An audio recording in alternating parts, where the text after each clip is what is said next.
ಆತ್ಮೀಯ ವೀಕ್ಷಕರೆಲ್ಲರಿಗೂ ನಮಸ್ಕಾರ, ಶುಭೋದಯ. ನಿಮ್ಮ ನೆಚ್ಚಿನ ಓಂಕಾರ ನೇರ ಪ್ರಸಾರ ಕಾರ್ಯಕ್ರಮಕ್ಕೆ ಆದರಪೂರ್ವಕ ಸ್ವಾಗತ, ಪ್ರೀತಿಯ ಸುಸ್ವಾಗತ ತಮ್ಮೆಲ್ಲರಿಗೂ. ಇಂದು ಮಂಗಳವಾರ, ಬಹಳ ವಿಶೇಷವಾದಂತಹ ಮಂಗಳವಾರ ಅಂತ ಹೇಳ್ಬೋದು. ಸಂಕಷ್ಟಹರ ಚತುರ್ಥಿ ವ್ರತವೂ ಕೂಡ ಹೌದು. ಈ ದಿನದಂದು ನಮಗೆ ಸಿದ್ಧಿ ಬುದ್ಧಿಯನ್ನ ಪಾಲಿಸುವಂತಹ, ದಯಪಾಲಿಸುವಂತಹ, ವಿಘ್ನಗಳ ನಿವಾರಕ ವಿಘ್ನೇಶ್ವರನನ್ನ ಸ್ಮರಿಸುವಂತಹ ಬಹಳ ವಿಶೇಷವಾದಂತಹ ದಿನ. ಹೇರಂಬನನ್ನ ಸ್ಮರಿಸ್ತಾ, ಬೆನಕನನ್ನ ಸ್ಮರಿಸ್ತಾ ಕಾರ್ಯಕ್ರಮವನ್ನು ಆರಂಭಿಸುವ ಸಮಯ ಆಗಿದೆ. ಗುರುಗಳು ಕೂಡ ಆಗಮಿಸಿದರೆ ಇಂದು ಕೂಡ ಜಾತಕದಲ್ಲಿ ನಾಗದೋಷ ಇದೆಯಾ, ಸರ್ಪದೋಷ ಇದೆಯಾ, ಅದನ್ನ ಹೇಗೆ ತಿಳಿಬೇಕು ಅನ್ನೋದ್ರ ಬಗ್ಗೆ ಸಾಕಷ್ಟು ಮಾಹಿತಿಯನ್ನ ತಿಳಿಸ್ಕೊಡ್ಲಿಕ್ಕೆ ಆಗಮಿಸಿದ್ದಾರೆ. ಬನ್ನಿ ಗುರುಗಳನ್ನ ಬರಮಾಡ್ಕೊಂಡ್ಬಿಡೋಣ. ಶ್ರೀಯುತರು ಖ್ಯಾತ ಜ್ಯೋತಿಷ್ಯರು, ಆಧ್ಯಾತ್ಮಿಕ ಧಾರ್ಮಿಕ ಚಿಂತಕರು ಕೂಡ ಹೌದು. ಸದಾದೇವಿ ಉಪಾಸಕರಾಗಿರುವಂತಹ ಗುರುಜಿಯವರು ತೇಜೋಮಂದಿ ರಮಲಶಾಸ್ತ್ರ, ಸ್ವರಶಾಸ್ತ್ರದಲ್ಲಿ ಪ್ರಾವೀಣ್ಯತೆಯನ್ನ ಹೊಂದಿದ್ದಾರೆ. ದೇವಿಶ್ರೀ ಮಹಾಸಂಸ್ಥಾನದ ಸಂಸ್ಥಾಪಕರು ಕೂಡ ಹೌದು. ತಂತ್ರವಿದ್ಯಾ ಪ್ರಾವೀಣ್ಯರು. ದೇವಿಶ್ರೀ ಜ್ಯೋತಿ ಪತ್ರಿಕೆಯ ಪ್ರಧಾನ ಸಂಪಾದಕರಾದಂತಹ ಶ್ರೀ ಶ್ರೀ ದೇವಿಶ್ರೀ ಗುರುಜಿಯವರು. ಗುರುಜಿ, ಎಲ್ಲರ ಪರವಾಗಿ ಕಾರ್ಯಕ್ರಮಕ್ಕೆ ಆದರಪೂರ್ವಕ ಸ್ವಾಗತ. ಬ್ರಹ್ಮೋಸ್ಮಿ. ಗುರುಜಿ, ಈ ದಿನದ ವಿಶೇಷತೆ ಮೊದಲಿಗೆ ಪಂಚಾಂಗ ಶ್ರವಣ. ಗುರು ಬ್ರಹ್ಮ ಗುರು ವಿಷ್ಣು ಗುರು ದೇವೋ ಮಹೇಶ್ವರಃ, ಗುರು ಸಾಕ್ಷಾತ್ ಪರಬ್ರಹ್ಮ ತಸ್ಮೈ ಶ್ರೀ ಗುರುವೇ ನಮಃ. ಗುರುವೇ ಸರ್ವಲೋಕಾನಾಂ ವಿಷಜೇ ಪಿರೋಗಿನಾಂ ನಿಧಯೇ ಸರ್ವ ವಿದ್ಯಾನಾಂ ದಕ್ಷಿಣಾಮೂರ್ತಯೇ ನಮಃ. ಹರಿಃ ಓಂ. ಯಾ ದೇವಿ ಸರ್ವಭೂತೇಷು ಶಕ್ತಿರೂಪೇಣ ಸಂಸ್ಥಿತಾಃ ನಮಸ್ತಸ್ಸೈ ನಮಸ್ತಸ್ಸೈ ನಮಸ್ತಸ್ಸೈ ನಮೋ ನಮಃ. ಯಾ ದೇವಿ ಸರ್ವಭೂತೇಷು ಮಾತೃರೂಪೇಣ ಸಂಸ್ಥಿತಾಃ ನಮಸ್ತಸ್ಸೈ ನಮಸ್ತಸ್ಸೈ ನಮಸ್ತಸ್ಸೈ ನಮೋ ನಮಃ. ಹರಿಃ ಓಂ. ಓಂ ಮಹಾಜನಭ್ಯೋ ಸರ್ವೇ ಜನಭ್ಯೋ ಮಾತೃಪಿತೃದೇವತಭ್ಯೋ ಆಚಾರ್ಯ ದೇವತಭ್ಯೋ ನಮೋ ನಮಃ. ಶ್ರೀ ಗುರುಭ್ಯೋ ನಮಃ. ಶ್ರೀ ವಿಜಯನಾಮ ಸಂವತ್ಸರ ಉತ್ತರಾಯಣ ಮಾಘಮಾಸ ಕೃಷ್ಣ ಪಕ್ಷ ತೃತೀಯ ಉಪರಿ ಚೌತಿ. ಉತ್ತರ ನಕ್ಷತ್ರ ಉಪರಿ ಹಸ್ತ ನಕ್ಷತ್ರ, ಅತಾಕಾಲ ಹಸ್ತ ನಕ್ಷತ್ರ. ಧೃತಿಯೋಗ ಭದ್ರವಕರಣ. ಈ ದಿನದ ಧೃತಿಯೋಗ ಭದ್ರವಕರಣ. ಇನ್ನು ಈ ದಿನದ ಸೂರ್ಯೋದಯ ವಿಶೇಷವಾಗಿ ಬೆಳಗ್ಗೆ 6:42 ಆಗಿದೆ. ಸೂರ್ಯಾಸ್ತ ಸಂಜೆ 6:25 ಆಗಲಿದೆ.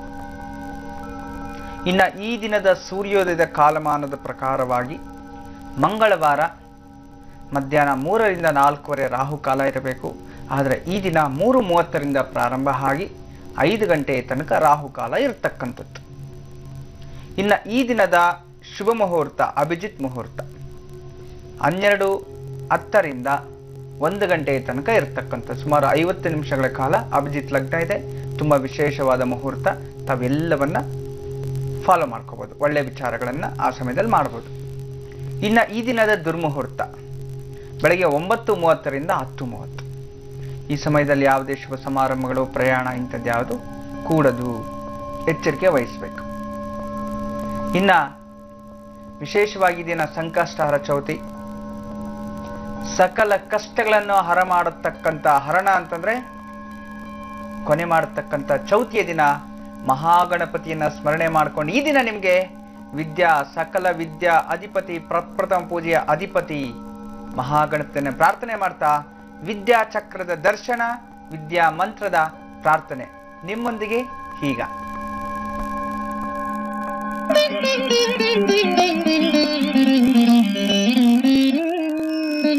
सरस्वती नमस्तुभ्यं सर्वदेवी नमो नमः. शान्तरूपे शशिधरे सर्वयोगे नमो नमः.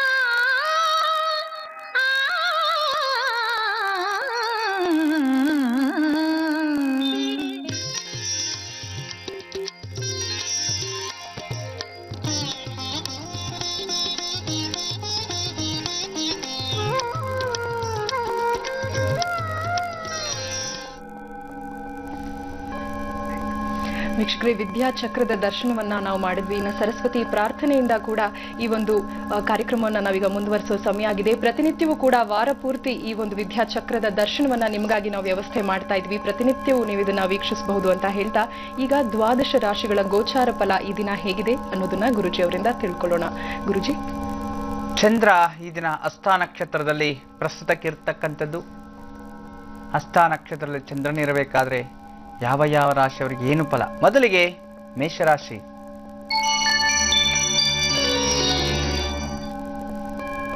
ಮೇಷರಾಶಿಯವರಿಗೆ ಹೆಣ್ಣು ಮಕ್ಕಳಿಗೆ ಮನೆಯಲ್ಲಿ ಕುಟುಂಬದಲ್ಲಿ ಸ್ವಲ್ಪ ಸಮಸ್ಯೆ, ಜಾಗ್ರತೆ ವಹಿಸಬೇಕು. ಸಣ್ಣ ವಿಚಾರ ದೊಡ್ಡದು ಮಾಡ್ಕೊಳ್ಳೋವಂಥದ್ದು, ದಾಂಪತ್ಯ ಜೀವನದ ಅಸಂತೃಪ್ತಿಯನ್ನೇ ಎದುರಿಸ್ತೀರಿ. ಸ್ವಲ್ಪ ಎಚ್ಚರಿಕೆ ಇರಿ. ಯಾರೋ ದುಡ್ಡು ಕೊಡ್ತಾರೆ, ಹೋಗ್ಬೇಕಾಗಿತ್ತು, ಬ್ಯಾಂಕ್ ಕೆಲಸ ಎಲ್ಲ ಪೆಂಡಿಂಗ್ ಇತ್ತು ಅಂತ ಇರತಕ್ಕಂಥವ್ರು ಇನ್ನು ಮತ್ತೆ ಮುಂದೂಡುವಂಥದ್ದು. ನಿಮ್ಮ ಆಸೆ ಆಕಾಂಕ್ಷೆಗಳಲ್ಲಿ ಸ್ವಲ್ಪ ಕುತ್ತುಗಳು ಎದುರಾಗುವಂಥದ್ದು. ಇನ್ನು ಸ್ವಯಂ ಉದ್ಯೋಗಸ್ಥರು, ಬಿಸ್ನೆಸ್, ಸೆಲ್ಫ್ ಎಂಪ್ಲಾಯೀಸ್, ಇವರಿಗೆಲ್ಲರಿಗೂ ಸಹ ಅಕಾಲ ಭೋಜನ ಇರುತ್ತೆ. ಮತ್ತು ಉದ್ಯೋಗ ಜೀವನದಲ್ಲಿ ತೃಪ್ತಿ ಇರೋದಿಲ್ಲ, ಅಪವಾದಗಳನ್ನು ಎದುರಿಸಬೇಕಾಗತ್ತೆ, ಎಚ್ಚರ ವಹಿಸಿ. ಇನ್ನು ಉದ್ಯೋಗಸ್ಥರಿಗೆ ಈ ದಿನ ಸ್ವಲ್ಪ ಜಗಳ, ಸ್ನೇಹಿತರೊಂದಿಗೆ, ಕುಟುಂಬದೊಂದಿಗೆ, ಸುತ್ತಮುತ್ತಲಿನ ಸ್ಥಳದಲ್ಲಿ, ಅಂಗಡಿಗೆ ಹೋಗ್ತೀರ, ಎಲ್ಲಂದ್ರೆ ಅಲ್ಲಿ ಕೋಪ ಜಾಸ್ತಿ ಇರೋದ್ರಿಂದ ಸಣ್ಣ ವಿಚಾರ ದೊಡ್ಡದು ಮಾಡಿಕೊಂಡು ಮನಸ್ಸಿಗೆ ಅಶಾಂತಿಯನ್ನು ಉಂಟು ಮಾಡ್ಕೊತೀರಿ. ತಾಳ್ಮೆಯಿಂದ ಇರಿ, ಯಾರೇನೇ ಮಾತಾಡಿ ಬಿಟ್ಬಿಡಿ. ಇನ್ನು ಸರ್ಕಾರಿ ಉದ್ಯೋಗಸ್ಥರಿಗೆ ಈ ದಿನವಾಗಿ ಉದ್ಯೋಗದಲ್ಲಿ ಸ್ವಲ್ಪ ಕಿರುಕುಳ ಜಾಸ್ತಿ ಆಗುವಂಥದ್ದು. ಸುತ್ತಮುತ್ತಲಿನ ವಾತಾವರಣದಲ್ಲಿ, ಪ್ರಕೃತಿಯಲ್ಲಿ ಸ್ವಲ್ಪ ನಿಮಗೆ ನೀವಿರ್ತಕ್ಕಂಥ ಸುತ್ತಮುತ್ತಲಿನಲ್ಲಿ ಸ್ವಲ್ಪ ಚಂಚಲ, ಒಂದು ಮಾನಸಿಕ ಸ್ಥಿತಿ ಚಂಚಲ ಆಗುತ್ತೆ. ಕೆಲಸ ಬಿಡೋಣ, ಇವತ್ತು ಕೆಲಸ ಮಾಡೋದು ಬೇಡ, ಹೋಗೋಣ ಮನೆಗೆ, ಎಲ್ಲಾದರೂ ಹೋಗ್ಬೇಡ ಅಂಥೇಳಿ ಕೆಲವೊಂದು ದುರಾಲೋಚನೆಗಳು ಬರತಕ್ಕಂಥದ್ದು. ಪಾಸಿಟಿವ್ ಥಾಟ್ಸ್, ಪಾಸಿಟಿವ್ ಥಿಂಗ್ಸ್ ಇರಲಿ, ಖಂಡಿತವಾಗ್ಲೂ ಒಳ್ಳೆಯದೇ. ವಯಸ್ಸಾಗಿರ್ತಕ್ಕಂಥ ವಯೋವೃದ್ಧರಲ್ಲಿ ಈ ದಿನ ಸ್ನೇಹಿತರಿಂದ ತೊಂದರೆ ಆಗೋಂತ ನೋಡಿ. ಅವರು 100 ವರ್ಷಗಳು ಅಂತಂದರೆ 16 ವರ್ಷಗಳಿಂದ ಸ್ನೇಹಿತರಾಗಿರ್ಬೇಕಾದ್ರೆ ಆ ಸ್ನೇಹಿತರಿಂದ ವಯಸ್ಸಾಗಿರ್ತಕ್ಕಂಥ ಸಮಯದಲ್ಲಿ ಅವರಿಂದ ಮನನ ಹೊಂದ್ಕೊಳ್ಳೋಂಥದ್ದು, ಅವ್ರಿಗೇನೋ ಸಹಾಯ ಮಾಡೋಕ್ಕೋಗಿ ನಿಮ್ಮ ಕೆಟ್ಟ ಹೆಸರು ಬರುವಂಥದ್ದು, ಅವ್ರ ಮಕ್ಕಳ ವಿಚಾರದಲ್ಲಿ, ಮದುವೆ ವಿಚಾರದಲ್ಲಿ ತಲೆ ದೂರಿ ನಿಮ್ಗೆ ಸ್ವಲ್ಪ ಸಮಸ್ಯೆ ಉಂಟಾಗದೆ ಜಾಗ್ರತೆ ವಹಿಸಿ. ಇನ್ನು ಮಕ್ಕಳಿಗೆ ಈ ದಿನ ವಿಶೇಷವಾದ ದಿನನೇ.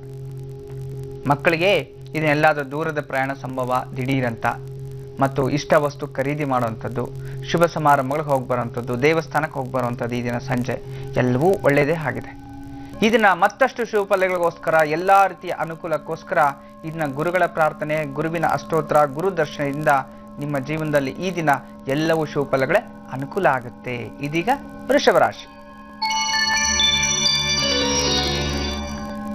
ವೃಷಭ ರಾಶಿಯವರು ಸ್ವಲ್ಪ ಜಾಗೃತಿ ಆಗಿರಬೇಕು. ಈ ದಿನ ಹೆಣ್ಮಕ್ಳು ಎಲ್ಲರೂ ಸಹ ಸುತ್ತಮುತ್ತಲಿರ್ತಕ್ಕಂಥವ್ರು ಮೋಸ ಹೋಗೋದು, ಕಳ್ಳರಿಂದ ತೊಂದರೆ ಆಗೋದು, ಅಥವಾ ನೀವೇನಾದರೂ ವಸ್ತುಗಳು ಕೊಂಡ್ಕೊಂಡ್ರೆ ಅದರಲ್ಲಿ ಅತಿ ಹೆಚ್ಚು ಹಣ ಕೊಟ್ಟು ಕಮ್ಮಿ ಒಂದು ಲಾಭವನ್ನು ಪಡೆಯುವಂಥದ್ದು, ಜಾಗ್ರತೆ ವಹಿಸ್ಕೊಂಬಿಡಿ, ಖಂಡಿತ ಒಳ್ಳೆಯದೆ. ಇನ್ನು ಸ್ವಂತ ಉದ್ಯೋಗಸ್ಥರಿಗೆ ಮಕ್ಕಳಿಂದ ನೆಮ್ಮದಿ ಸಿಗುವಂಥದ್ದು, ಮಕ್ಕಳಿಂದ ಪ್ರಾಪ್ತಿಯಾಗುವಂಥದ್ದು, ಮಕ್ಕಳಿಂದ ಐಶ್ವರ್ಯ ವೃದ್ಧಿ ತುಂಬ ಚೆನ್ನಾಗಿದೆ. ಇನ್ನು ಉದ್ಯೋಗಸ್ಥರಿಗೆ ಈ ಹೃದಯಕ್ಕೆ ಸಂಬಂಧಪಟ್ಟಿರುವ ಹಾಗೆ ಸ್ಟಮಕ್ ಇನ್ಫೆಕ್ಷನ್ಸು, ಇಂಥದ್ದು ಅಲರ್ಜಿಸ್ ಜಾಸ್ತಿ ಇರುತ್ತೆ, ಜಾಗ್ರತೆ ವಹಿಸಬೇಕು. ಇನ್ನು ಸರ್ಕಾರಿ ಉದ್ಯೋಗಸ್ಥರಿಗಂತೂ ತಲೆನೋವಿನ ತೊಂದರೆಗಳು ಜಾಸ್ತಿ ಇರ್ತಕ್ಕಂಥದ್ದು, ತಲೆ ಬಿಸಿಯಾಗಿರ್ತಕ್ಕಂಥದ್ದು, ಅತಿ ಹೆಚ್ಚು ಈ ಕೆಲಸದಲ್ಲಿ ಸ್ವಲ್ಪ ಒತ್ತಡಗಳಿರುತ್ತೆ, ಎಚ್ಚರಿಕೆ ವಹಿಸಿ ಕರೆಕ್ಟಾಗಿ ಮಾಡ್ಕೊಳ್ಳಿ. ಸಂಜೆ ಒಳಗಡೆ ಎಲ್ಲ ಸರಿ ಹೋಗುತ್ತೆ. ಇನ್ನು ವಯಸ್ಸಾಗಿರ್ತಕ್ಕಂಥ ವಯೋವೃದ್ಧರಲ್ಲಿ ಈ ದಿನ ಸ್ವಲ್ಪ ಮಟ್ಟಿಗೆ ಮಕ್ಕಳಿಂದ ನೆಮ್ಮದಿ ಹಾಳಾಗುವಂಥದ್ದು, ಮತ್ತು ದೂರದಿಂದ ಯಾರಾದರೂ ನೆಂಟರು ಅಶುಭ ಸುದ್ದಿಗಳನ್ನು ಹೇಳುವಂಥದ್ದು, ನಿಮ್ಮ ಮೇಲೆ ಅಪವಾದಗಳನ್ನು ವಹಿಸುವಂಥದ್ದು, ಸ್ವಲ್ಪ ಜಾಗೃತಿ ವಹಿಸಿ. ಯಾರ ಹತ್ರ ಜಗಳಕ್ಕೆ ಹೋಗ್ಬಿಡಿ, ನೆಮ್ಮದಿಯಾಗಿದ್ಬಿಡಿ, ಭಗವಂತನ ನಾಮಸ್ಮರಣೆ ಮಾಡ್ಕೊಳ್ಳಿ. ಇನ್ನು ಮಕ್ಕಳಿಗಂತೂ ಈ ದಿನ ತುಂಬ ಚೆನ್ನಾಗಿದೆ. ಈ ಕ್ರೀಡಾಪಟುಗಳಿಗೆ, ವಿಶೇಷವಾಗಿ ಈ ಒಂದು ಓದ್ತಕ್ಕಂಥ ಮಕ್ಕಳಿಗೆ, ಮತ್ತು ಹೊಸದಾಗಿ ಇಂಟರ್ವ್ಯೂಗೆ ಹೋಗುವಂಥವ್ರಿಗೆ, ಯಾವುದೋ ಕ್ಯಾಂಪಸ್ ಸೆಲೆಕ್ಷನ್, ಇಂಥದ್ರಲ್ಲಿ ಎಲ್ಲರಿಗೂ ಸಹ ದಿಗ್ವಿಜಯ ಸಿಗುವಂಥದ್ದು. ಮತ್ತಷ್ಟು ಶುಭ ಫಲಗಳಿಗೋಸ್ಕರ ಈ ದಿನ ನೀವು ದುರ್ಗಾದೇವಿ ಅಷ್ಟೋತ್ರ ಓದ್ಕೊಳ್ಳಿ, ದುರ್ಗಾದೇವಿ ದರ್ಶನ ಮಾಡ್ಕೊಳ್ಳಿ, ಅಥವಾ ಧೂಮ್ ದುರ್ಗಾಯೇ ನಮಃ ಅಂದ್ಕೊಳ್ಳಿ, ಅಥವಾ ನಮಃ ಚಂಡಿಕಾಯೇ ನಮಃ ಅಂದ್ಕೊಳ್ಳಿ. ಎಲ್ಲ ರೀತಿಯ ಶುಭ ಫಲಗಳು ನಿಮ್ಮದೇ ಆಗುತ್ತೆ. ಇದೀಗ ಮಿಥುನ ರಾಶಿ. ಮಿಥುನ ರಾಶಿಯ ಹೆಣ್ಣು ಮಕ್ಕಳಿಗೆ ಈ ದಿನ ಸ್ವಲ್ಪ ದೇಹದಲ್ಲಿ ಅನಾರೋಗ್ಯ ಸೃಷ್ಟಿಯಾಗುವಂಥದ್ದು, ಅಜೀರ್ಣ, ಊಟ ಮಾಡಿದ್ದೆಲ್ಲ ಸ್ವಲ್ಪ ಸ್ಟಮಕ್ ಇನ್ಫೆಕ್ಷನ್ಸ್ ಏನಾದರೂ ಆಗುವಂಥದ್ದು, ಹೊಟ್ಟೆ ಹಸಿವಾಗೋದಿಲ್ಲ, ಅಥವಾ ಹೊಟ್ಟೆ ತೊಳಸುವಂಥದ್ದು, ಅಥವಾ ಯಾರ್ದಾದ್ರೂ ಬೇರೆಯವ್ರ ಕಷ್ಟ ಕೇಳಿ ನಿಮ್ಗೊಂಥರ ತ್ರಾಸ ಆಗೋದು, ಜೀವನದ ಮೇಲೆ ವಿರಕ್ತಿ ಬಂದ್ಬಿಡುವಂಥದ್ದು, ಇಂಥದ್ದು ಸ್ವಲ್ಪ ಮಟ್ಟಿಗೆ ದೇಹಕ್ಕೆ ತೊಂದರೆಗಳಾಗುವಂಥದ್ದು. ಇನ್ನು ಆರ್ಥಿಕ ಸ್ಥಿತಿಯಲ್ಲಿ ಎಲ್ಲವೂ ಅಭಿವೃದ್ಧಿ ಇರುತ್ತೆ. ಟೈಮ್ ಟು ಟೈಮ್ ಊಟ ಮಾಡ್ಕೊಳ್ಳಿ, ಅದ್ರಲ್ಲಿ ಸ್ವಲ್ಪ ಜಾಗ್ರತೆ ವಹಿಸಿ, ಉಳಿದೆಲ್ಲ ಚೆನ್ನಾಗೇ ಇರುತ್ತೆ. ಇನ್ನು ಈ ಸ್ವಂತ ಉದ್ಯೋಗಸ್ಥರಿಗೆ ಶತ್ರುಗಳಿಂದ ತೊಂದರೆ, ಸಮಶತ್ರುಗಳು ನಿಮ್ಮ ಮೇಲೆ ಇರ್ತಾರೆ, ಶತ್ರುಗಳ ಪ್ರಭಾವ ಜಾಸ್ತಿ ಇರುತ್ತೆ, ಜಾಗ್ರತೆ ವಹಿಸಿ. ಇನ್ನು ಉದ್ಯೋಗಸ್ಥರಿಗಂತೂ ಇದರ ಉದ್ಯೋಗದಲ್ಲಿ ಪ್ರಗತಿ, ಒಳ್ಳೆಯ ಹೆಸರು, ಕೀರ್ತಿಯನ್ನ ಅನುಭವಿಸ್ತೀರಿ. ಸರ್ಕಾರಿ ಉದ್ಯೋಗದಲ್ಲಿ ಆರ್ಥಿಕ ಸ್ಥಿತಿ ಪ್ರಗತಿ, ಸರ್ಕಾರಿ ಉದ್ಯೋಗಸ್ಥರಿಗೆ ಇದನ್ನ ಲಾಭ, ನಿಮ್ಮ ಮೇಲೆ ಯಾವುದೋ ಒಂದು ಇನ್ವೆಸ್ಟ್ಮೆಂಟ್ ಮಾಡಿರತಕ್ಕಂಥದ್ರಲ್ಲಿ ಎಲ್ಲವೂ ದಿಗ್ವಿಜಯವನ್ನು ಅನುಭವಿಸ್ತೀರಿ. ಇನ್ನ ವಯಸ್ಸಾಗಿರ್ತಕ್ಕಂಥ ವಯೋವೃದ್ಧರಿಗೆ ಪಿತ್ರಾರ್ಜಿತ ಆಸ್ತಿ ಪ್ರಾಪ್ತಿ ಆಗ್ತಿದೆ ಅಂತ ನೋಡೋಣ. ಪ್ರಯತ್ನ ಮಾಡಿ, ಖಂಡಿತ ಒಳ್ಳೆಯದಾಗುತ್ತೆ. ಇನ್ನು ಮಕ್ಕಳಿಗಂತೂ ಈ ದಿನ ಶುಭ ಸುದ್ದಿ ಕಾದಿರುತ್ತೆ. ಅವ್ರ ಜೀವನದಲ್ಲಿ ಹೊಸ ನಿರ್ಧಾರ, ಹೊಸ ಚೈತನ್ಯ, ಹೊಸ ಶಾಲೆ, ಹೊಸ ಸ್ಕೂಲು, ಹೊಸ ಗಾಡಿ, ಈ ರೀತಿ ಯಾವುದಾದ್ರೂ ಶುಭ ಸುದ್ದಿ ಕಾದಿರುತ್ತೆ. ಎಕ್ಸ್ಪೆಕ್ಟೇಷನ್ಸ್ ಇಟ್ಕೊಂಡೇರಿ. ಇದನ್ನ ಮತ್ತಷ್ಟು ಶುಭಫಲಗಳಿಗೋಸ್ಕರ ಈ ದಿನ ನೀವು ಮಾಡಬೇಕಾಗಿರೋದು ಮಹಾಗಣಪತಿ ಅಷ್ಟೋತ್ರ. ಗಣಪತಿಯ ಪ್ರಾರ್ಥನೆ ಮಾಡ್ಕೊಳ್ಳಿ, ಎಲ್ಲ ರೀತಿಯ ಶುಭಫಲಗಳು ನಿಮ್ಮದೇ ಆಗತ್ತೆ. ಇದೀಗ ಕರ್ಕಾಟಕ ರಾಶಿ. ಕರ್ಕಾಟಕ ರಾಶಿ ಹೆಣ್ಣು ಮಕ್ಕಳಿಗೆ ಈ ದಿನ ಉದ್ಯೋಗದಲ್ಲಿ ಪ್ರಗತಿ, ಉದ್ಯೋಗ ಇಲ್ಲದೆ ಇರ್ತಕ್ಕಂಥವ್ರಿಗೆ ಉದ್ಯೋಗ ಸಿಗುತ್ತೆ. ಇಂಟರ್ವ್ಯೂ ಅಟೆಂಡ್ ಮಾಡಿ, ಖಂಡಿತ ಒಳ್ಳೆಯದೇ. ಮತ್ತು ಉದ್ಯೋಗದಲ್ಲಿ ಉನ್ನತಿಯನ್ನ ಆಗುವಂಥದ್ದು, ಸ್ವಂತ ವ್ಯಾಪಾರ ಮಾಡೋರಿಗೆ ಅಧಿಕ ಲಾಭ ಆಗುವಂಥದ್ದು. ಕೆಲವರು ಮಾತ್ರ ಈ ದಿನ ಕೆಲವ್ರಿಗೆ ವಿಶೇಷವಾಗಿ ಹಣ ಅತಿ ಹೆಚ್ಚು ಖರ್ಚು ಮಾಡ್ತೀರಿ, ಸ್ವಲ್ಪ ಜಾಗ್ರತೆ ವಹಿಸಿ. ಖರ್ಚು ಮಾಡೋದನ್ನ ಸ್ವಲ್ಪ ಕೈಯಲ್ಲಿ ಇಟ್ಕೊಳ್ಳಿ, ಖಂಡಿತವಾಗ್ಲೂ ಒಳ್ಳೆಯದೇ. ಇನ್ನು ವಿಶೇಷವಾಗಿ ಈ ಒಂದು ಸ್ವಂತ ಉದ್ಯೋಗಸ್ಥರಿಗೆ ಉನ್ನತಿ ಅಧಿಕವಾಗಿರ್ತಕ್ಕಂಥದ್ದು, ವ್ಯಾಪಾರದಲ್ಲಿ ಲಾಭ ಸಿಗುವಂಥದ್ದು ತುಂಬಾ ಚೆನ್ನಾಗಿ. ಏನೇ ವ್ಯಾಪಾರ ಮಾಡಿ ಈ ದಿನ ನಿಮಗೆ ವಿಜಯ ಆಗುತ್ತೆ. ಇನ್ನು ವಿಶೇಷವಾಗಿ ಈ ಉದ್ಯೋಗಸ್ಥರಿಗೆ ಹೆಂಡತಿ ಮಕ್ಕಳನ್ನೇ ಸ್ವಲ್ಪ ಸಂತೋಷ ಸಂಭ್ರಮವಾಗಿರ್ತಕ್ಕಂಥದ್ದು ತುಂಬಾ ಚೆನ್ನಾಗಿದೆ. ವಿಶೇಷ ಕುಟುಂಬದಲ್ಲಿ ಜಗಳಗಳಿದ್ರೆ ಅದು ಮನ್ನಾ ಆಗುವಂಥದ್ದು. ಜಗಳಗಳನ್ನ ಬಿಟ್ಟು ಇಬ್ಬರು ಸುಖ ದಾಂಪತ್ಯವನ್ನ ಜೀವನ ಮಾಡ್ತೀರಿ ಈ ದಿನ. ಇನ್ನು ಸರ್ಕಾರಿ ಉದ್ಯೋಗಸ್ಥರಿಗೆ ಮನೆಯಲ್ಲಿ ಮಂಗಳ ಕಾರ್ಯಗಳ ಮಾತುಕತೆ ನಡೆಯುವಂಥದ್ದು. ಮಕ್ಕಳಿಗೋಸ್ಕರ ಏನಾದರೂ ಮಂಗಳ ಕಾರ್ಯ ಏನಾದರೂ ಪ್ರಯತ್ನ ಮಾಡಿ ಅದರಲ್ಲಿ ವಿಜಯವನ್ನು ಸಂಪಾದಿಸಬಹುದು. ವಯಸ್ಸಾಗಿರ್ತಕ್ಕಂಥ ವಯೋವೃದ್ಧಲ್ಲಿ ಇನ್ನು ಸ್ವಲ್ಪ ಆರೋಗ್ಯದಲ್ಲಿ ಇನ್ಬ್ಯಾಲೆನ್ಸ್ ಆಗುತ್ತೆ, ಜಾಗ್ರತೆ ವಹಿಸ್ತಾರೆ. ಮಕ್ಕಳಿಗೆ ಈ ದಿನ ತಲೆಗೆ ಸ್ವಲ್ಪ ಪೆಟ್ಟುಗಳಾಗುವಂಥ ಸಂಭವ ಇದೆ. ರೋಡ್ ಕ್ರಾಸ್ ಮಾಡಬೇಕಾದ್ರೆ, ಮೆಟ್ಲ ತಿಳಿಬೇಕಾದ್ರೆ ಸ್ವಲ್ಪ ಜಾಗ್ರತೆ ವಹಿಸಿ. ಪೆನ್ಸ್ ಹತ್ರ ಸ್ವಲ್ಪ ಎಚ್ಚರಿಕೆ ವಹಿಸಿದ್ರೆ ತುಂಬಾ ಒಳ್ಳೆಯದು. ನೀವೇನೇ ಮಾಡಿ ಈ ದಿನ ಸುಬ್ರಹ್ಮಣ್ಯ ಸ್ವಾಮಿ ಅಷ್ಟೋತ್ರ ಓದ್ಕೊಂಡ್ಬಿಡಿ, ಎಲ್ಲಾ ರೀತಿಯ ಶುಭಫಲಗಳು ನಿಮ್ದೇ ಆಗುತ್ತೆ. ಇದೀಗ ಸಿಂಹರಾಶಿ. ರಾಶಿ ಹೆಣ್ಣು ಮಕ್ಕಳಿಗೆ ಇದನ್ನ ಸ್ವಲ್ಪ ಮನಸ್ಸಿಗೆ ಚಿಂತೆ ಉಂಟಾಗುವಂಥದ್ದು, ಮತ್ತೆ ಹಣದಲ್ಲಿ ಸ್ವಲ್ಪ ವ್ಯತ್ಯಾಸಗಳಾಗುವಂಥದ್ದು. ಯಾರೋ ಮೋಸ ಮಾಡಿದ್ರು, ನನ್ನ ಸ್ನೇಹಿತರು ಮೋಸ ಮಾಡಿದ್ರು ಅಂತ ನೊಂದ್ಕೊಳ್ಳೋ ದಿನ ಆಗಿರುತ್ತೆ, ಸ್ವಲ್ಪ ಜಾಗ್ರತೆ ವಹಿಸಬೇಕು. ಇನ್ನ ಸ್ವಂತ ಉದ್ಯೋಗಸ್ಥರಿಗೆ ಮನೆಯಲ್ಲಿ ಸ್ವಲ್ಪ ಜಗಳ ಉಂಟಾಗುವಂಥದ್ದು, ಗಂಡ ಹೆಂಡತಿಯರಲ್ಲಿ ಅಥವಾ ಉದ್ಯೋಗದಲ್ಲಿ ನಿಮ್ಮ ಕೆಳಗಡೆ ಇರತಕ್ಕಂಥ ಕೆಲಸ ಮಾಡೋ ಜೊತೆ ಜಗಳ ಮಾಡ್ಕೊಳ್ಳುವಂಥದ್ದು ಯಜಮಾನರು, ಸ್ವಲ್ಪ ಎಚ್ಚರಿಕೆ ವಹಿಸಿ. ಇನ್ನು ಉದ್ಯೋಗಸ್ಥರಿಗಂತೂ ಇದನ್ನ ಸ್ವಲ್ಪ ಸಾಲದ ಬಾಧೆ ಆಗುವಂಥದ್ದು, ಸ್ವಲ್ಪ ಜಾಗ್ರತೆ ವಹಿಸಬೇಕು. ಅನವಶ್ಯವಾಗಿ ಸಾಲ ಮಾಡ್ಕೊಳಕ್ ಹೋಗ್ಬೇಡಿ. ಸರ್ಕಾರಿ ಉದ್ಯೋಗಸ್ಥರಿಗೆ ಯಾವ್ದಾದ್ರು ಇನ್ವೆಸ್ಟ್ಮೆಂಟ್ ಮಾಡಿದ್ರೆಲ್ಲ ನಷ್ಟ ಉಂಟಾಗೋದು, ಗೊತ್ತಿಲ್ಲದೆ ಯಾರಾದ್ರು ದುಡ್ಡು ಕೊಟ್ಟಿದ್ರೆ ಅದು ಎತ್ಕೊಂಡು ಹೋಗ್ಬಿಡ್ತಾರೆ, ಸ್ವಲ್ಪ ಎಚ್ಚರಿಕೆ ವಹಿಸಿ. ಇನ್ನು ವಯಸ್ಸಾಗಿರ್ತಕ್ಕಂಥ ವಯೋವೃದ್ಧರಲ್ಲಿ ಆರೋಗ್ಯದಲ್ಲಿ ಚೇತರಿಕೆ ಇರತಕ್ಕಂಥ ಚೆನ್ನಾಗಿದೆ. ಮಕ್ಕಳಿಗಂತೂ ಇದನ್ನ ತುಂಬಾ ವಿಶೇಷವಾದ ದಿನ. ನೀವೇನೇ ಕೆಲಸ ಮಾಡಲಿ ದಿಗ್ವಿಜಯವನ್ನು ಸಂಪಾದಿಸ್ತೀರಿ. ಇದನ್ನ ಚೆನ್ನಾಗಿ ಓದ್ಕೊಳ್ಳಿ, ಚೆನ್ನಾಗಿ ಪ್ರಾಕ್ಟೀಸ್ ಮಾಡ್ಕೊಳ್ಳಿ, ಎಲ್ಲ ಕಡೆ ಒಳ್ಳೆ ಕೆಲಸ, ಒಳ್ಳೆ ಹೆಸರನ್ನ ಪಡೆಯಿರಿ, ಖಂಡಿತ ಒಳ್ಳೇದಾಗುತ್ತೆ. ಇದನ್ನ ವಿಶೇಷವಾಗಿ ಶಿವನ ಅಷ್ಟೋತ್ರ ಓದ್ಕೊಳ್ಳಿ, ಮತ್ತಷ್ಟು ಶುಭಫಲಗಳು ನಿಮ್ದೇ ಆಗುತ್ತೆ. ಕನ್ಯಾ ರಾಶಿಯವರಿಗೆ ಈ ದಿನ ಹೇಗಿದೆ ಬನ್ನಿ ತಿಳಿಯೋಣ. ಗುರುಜಿ, ಕನ್ಯಾ ರಾಶಿ. ಕನ್ಯಾ ರಾಶಿ ಹೆಣ್ಣು ಮಕ್ಕಳಿಗೆ ಈ ದಿನ ಸ್ವಲ್ಪ ಮನೆಯಲ್ಲಿ ಸಂತೋಷ, ಲವಲವಿಕೆಯಿಂದ ಇರ್ತೀರಿ, ತುಂಬಾ ಉತ್ಸಾಹದಿಂದ ಇರ್ತೀರಿ. ಏನೇ ಕೆಲಸ ಮಾಡಲಿ ನಾನು ಮಾಡ್ತೀನಿ, ನಾನು ಚೆನ್ನಾಗಿ ಆಗ್ತೀನಿ ಅನ್ನೋ ಒಂದು ಕಾನ್ಫಿಡೆನ್ಸ್ ಅಲ್ಲಿ ಇದನ್ನ ಇರ್ತೀರಿ. ಅದೇ ಕಾನ್ಫಿಡೆನ್ಸ್ ಅಲ್ಲಿ ಎಲ್ಲ ಕೆಲಸವನ್ನ ಮಾಡಿ ದಿಗ್ವಿಜಯ ನಿಮ್ಮದೇ ಆಗುತ್ತೆ. ಇನ್ನು ವಿಶೇಷವಾಗಿ ಈ ಸ್ವಂತ ಉದ್ಯೋಗಸ್ಥರಿಗೆ ಸಕಲ ಕಾರ್ಯಗಳಲ್ಲೂ ಜಯ ಸಿಗುವಂಥದ್ದು. ಹೊಸ ಸೈಟ್ ಖರೀದಿ, ರಿಜಿಸ್ಟ್ರೇಷನ್ಸು, ಸಾಕಷ್ಟು ಪ್ಲಾನ್ಸ್ ಮಾಡ್ಕೊಂಡಿದ್ರಿ. ಏನಾದರೂ ಒಂದು ಜೀವನದಲ್ಲಿ ಮಾಡಬೇಕು ಅಥವಾ ನಾನು ಏನಾದರೂ ಮುಂದುವರಿಬೇಕು ಅಂತ ಒಳ್ಳೆ ನಿರ್ಧಾರಗಳನ್ನು ತಗೊಳ್ತಾ ಇದ್ರಿ. ಅದೇ ನಿರ್ಧಾರಗಳನ್ನು ಮುಂದುವರಿಸಿ, ಖಂಡಿತ ಮತ್ತಷ್ಟು ಒಳ್ಳೆ ಫಲನ ಅನುಭವಿಸ್ತೀರಿ. ಇನ್ನು ಉದ್ಯೋಗಸ್ಥರಿಗಂತೂ ಹೊಸ ಉದ್ಯೋಗ ಹುಡ್ಕೋಬೇಕು. ಇದ್ರಲ್ಲಿ ಯಾಕೋ ಸಂಬಳ ಸಾಕಾಗ್ತಿಲ್ಲ, ನಾನು ಬೇರೆದಲ್ಲಿ ಹೋಗ್ಬೇಕು, ಉದ್ಯೋಗದಲ್ಲಿ ಕಿರಿಕಿರಿ ಆಗ್ತಿದೆ, ನಾನು ಚೇಂಜ್ ಮಾಡ್ತೀನಿ ಅಂತ ಹೇಳಿ ನೀವು ಚೇಂಜ್ ಮಾಡುವಂಥ ಒಂದು ಪ್ರಸಂಗಗಳು ಎದುರಾಗುತ್ತೆ. ಆದರೂ ಸಹ ಏನು ತೊಂದರೆ ಇಲ್ಲ, ಹೊಸ ಉದ್ಯೋಗ ಪ್ರಯತ್ನ ಪಡಿ. ಆ ಉದ್ಯೋಗ ಸಿಕ್ಕಿದ ನಂತರ ಇಲ್ಲಿ ರಿಸೈನ್ ಮಾಡಿ. ಅದಕ್ಕೆ ಮುಂಚೆ ದುಡುಕಿ ಯಾವುದೇ ಒಂದು ನಿರ್ಧಾರಗಳು ತಗೋಬೇಡಿ. ಇನ್ನು ಸರ್ಕಾರಿ ಉದ್ಯೋಗಸ್ಥರಿಗಂತೂ ಇದನ್ನ ಶುಭ ದಿನವೇ ಆಗಿರುತ್ತೆ ನೋಡಿ. ಶತ್ರುಗಳು ಕೂಡ ಮಿತ್ರರಾಗ್ತಿದ್ದಾರೆ. ಪೂರ್ವ ಜನ್ಮದ ಪುಣ್ಯ ಫಲದಿಂದ ಮನೆಯಲ್ಲಿ ಶುಭ ಸುದ್ದಿ, ಶುಭ ಕೆಲಸಗಳನ್ನ ಮಾಡ್ತಕ್ಕಂಥದ್ದು ತುಂಬಾ ಚೆನ್ನಾಗಿದೆ. ವಯಸ್ಸಾಗಿರ್ತಕ್ಕಂಥ ವಯೋವೃದ್ಧರು ತೀರ್ಥಕ್ಷೇತ್ರ ದರ್ಶನ ಮಾಡಬೇಕು, ಎಲ್ಲಾದ್ರೂ ಹೋಗ್ಬೇಕು, ದೂರದಲ್ಲಿ ಹೋಗ್ಬೇಕು, ಒಳ್ಳೇದಾಗತ್ತೆ. ದೇವಸ್ಥಾನ ದರ್ಶನ ಮಾಡ್ಕೊಂಡ್ ಬರ್ಬೇಕು ಅಂತ ಹೇಳಿ ಈ ಪ್ಲಾನ್ ನಲ್ಲಿ ಇರ್ತಕ್ಕಂಥದ್ದು ವಿಶೇಷ. ಹೋಗಿ ಬನ್ನಿ, ಖಂಡಿತ ಒಳ್ಳೇದೇ ಆಗುತ್ತೆ. ಇನ್ನು ಮಕ್ಕಳಿಗಂತೂ ಈ ದಿನ ಸ್ವಲ್ಪ ಮಟ್ಟಿಗೆ ಜಾಗೃತರಾಗಿರ್ಬೇಕು. ಯಾವ ವಿಚಾರದಲ್ಲಿ ಮರುವು ಜಾಸ್ತಿ, ಮೊಬೈಲ್ ಬಿಟ್ಬಿಡೋದು, ಮತ್ತೆ ಪರ್ಸ್ ಬಿಟ್ಬಿಡುವಂಥದ್ದು, ಬಸ್ಸಲ್ಲಿ ಪೆನ್ನು, ಪೆನ್ಸಿಲ್ ಅಥವಾ ಬ್ಯಾಗು ಅಥವಾ ಸ್ಕೂಲ್ ಬ್ಯಾಗು ಅಥವಾ ಟಿಫನ್ ಕ್ಯಾರಿಯರ್ ಅಥವಾ ಮನೇಲಿ ಎಲ್ಲ ಬುಕ್ಸ್ ಬಿಟ್ಬಿಟ್ಟು ಕಾಲೇಜ್ಗೆ ಹೋಗೋದು, ಇಂಥ ಸಮಥಿಂಗ್ ಏನಾದರೂ ಒಂದು ಮರುವಿನ ಒಂದು ಇದು ಪ್ರಾಬ್ಲಮ್ ಇಂದ ನಿಮ್ಗೆ ಏನಾದರೂ ಯಾವ್ದಾದ್ರು ವಸ್ತುಗಳನ್ನ ಬಿಟ್ಬಿಡೋ ಅಂಥದ್ದು. ಜಾಗ್ರತೆ ವಹಿಸಿ, ಕಾರ್ ಒಳಗಡೆ ಕೀ ಇಟ್ಟು ಬಾಗಿಲು ಮುಚ್ಚಿ ಮತ್ತೆ ಕೀಗೋಸ್ಕರ ಹುಡುಕಾಡಬೇಡಿ. ಈ ರೀತಿಯಾಗಿ ಸಮಸ್ಯೆಗಳನ್ನ ಎದುರಿಸ್ತೀರಾ. ಅದರಿಂದ ಎಚ್ಚರಿಕೆ ವಹಿಸಬೇಕು. ಈ ದಿನ ನೀವು ವಿಶೇಷವಾಗಿ ಹನುಮಂತನ ಅಷ್ಟೋತ್ರ ಓದ್ಕೊಳ್ಳಿ, ಎಲ್ಲ ಆರತಿ ಶುಭಫಲಗಳು ನಿಮ್ದೇ ಆಗುತ್ತೆ. ಇದೀಗ ತುಲಾ ರಾಶಿ. ತುಲಾ ರಾಶಿಯವರಿಗೆ ಈ ದಿನ ಸ್ವಲ್ಪ ಮನಸ್ಸಿಗೆ ಚಿಂತೆ ಆಗುವಂಥದ್ದು. ಯಾವುದೋ ಸ್ನೇಹಿತರ ಬಾಧೆ, ಸ್ನೇಹಿತರು ಯಾರೋ ಮೋಸ ಮಾಡಿ ಹೋಗಿದ್ದಾರೆ ಅಂತ ಹೇಳಿ ಭಯ ಪಡಬೇಡಿ. ಭಗವಂತ ನಿಮ್ ಕಡೆನೇ ಇರ್ತಾನೆ, ಚಿಂತೆ ಮಾಡಬೇಡಿ. ಒಳ್ಳೆಯವರಿಗೆ ಯಾವತ್ತು ಒಳ್ಳೇದೇ ಆಗುತ್ತೆ. ದುಷ್ಟರು ಯಾವತ್ತು ದುಷ್ಟರಾಗಿ ಇರ್ತಕ್ಕಂಥದ್ದು. ಏನು ಅನುಮಾನಂ ಪೆದ್ದ ರೋಗಂ ಅಂತ ಹೇಳ್ತೀವಿ. ಅನುಮಾನ ಇರತಕ್ಕಂಥವ್ರಿಗೆ ಯಾವತ್ತು ಎಷ್ಟು ಹೋಗಿದ್ರು ಏನ್ ಮಾಡಿದ್ರು ಬುದ್ಧಿ ಬರೋದಿಲ್ಲ. ಆ ರೀತಿಯಾಗಿ ನೀವು ಇದನ್ನ ದುರಾಲೋಚನೆಗಳನ್ನ ಹೆಣ್ಮಕ್ಳೆಲ್ಲ ಬಿಟ್ಬಿಡ್ಬೇಕು. ಒಳ್ಳೆದಿನ ಯೋಚನೆ ಮಾಡ್ಕೊಳ್ಳಿ, ಒಳ್ಳೇದೇ ಆಗತ್ತೆ. ಇನ್ನ ವಿಶೇಷವಾಗಿ ಸ್ವಲ್ಪ ವೈಯಕ್ತಿಕವಾಗಿ ಸ್ವಂತ ಬಿಸ್ನೆಸ್ ಮಾಡೋಂಥವ್ರಿಗೆ, ಸ್ವಂತ ಉದ್ಯಮಸ್ಥರಿಗೆ ನಿಮ್ಮ ಹತ್ತಿರದಲ್ಲಿರೋರೇ ನಿಮ್ಗೆ ಶತ್ರುಗಳಾಗ್ತಿದ್ದಾರೆ. ಜಾಗ್ರತೆ ವಹಿಸಿ. ಅವರೇನೋ ನಿಮ್ಮ ಮೇಲೆ ಕೆಟ್ಟದಾಗಿ ಹರಡಿಸ್ತಾ ಇದ್ದಾರೆ ನಿಮ್ಗೆ ಗೊತ್ತಿಲ್ಲದೇನೆ. ಅವ್ರಿಗೇನು ಲಾಭ ಇಲ್ಲ. ನಿಮ್ಮನ್ನೇನಾದ್ರೂ ಬ್ಲಾಕ್ ಮೇಲ್ ಮಾಡಿ ಏನಾದ್ರೂ ತಗೋಬೇಕು ಅನ್ನೋ ಆಸೆ ಇಟ್ಕೊಂಡಿರ್ತಾರೆ. ಎಚ್ಚರಿಕೆ ವಹಿಸಿ. ಇನ್ನ ಉದ್ಯೋಗಸ್ಥರಿಗೆ ಮನಸ್ಸಿಗೆ ಸ್ವಲ್ಪ ಚಿಂತೆ ಇರುತ್ತೆ. ಏನ್ ಚಿಂತೆ ಮಾಡಬೇಡಿ, ಸಾಯಂಕಾಲ ಒಳಗೆ ಎಲ್ಲವೂ ಸುಸೂತ್ರವಾಗಿ ಸರಿ ಹೋಗುವಂಥದ್ದು.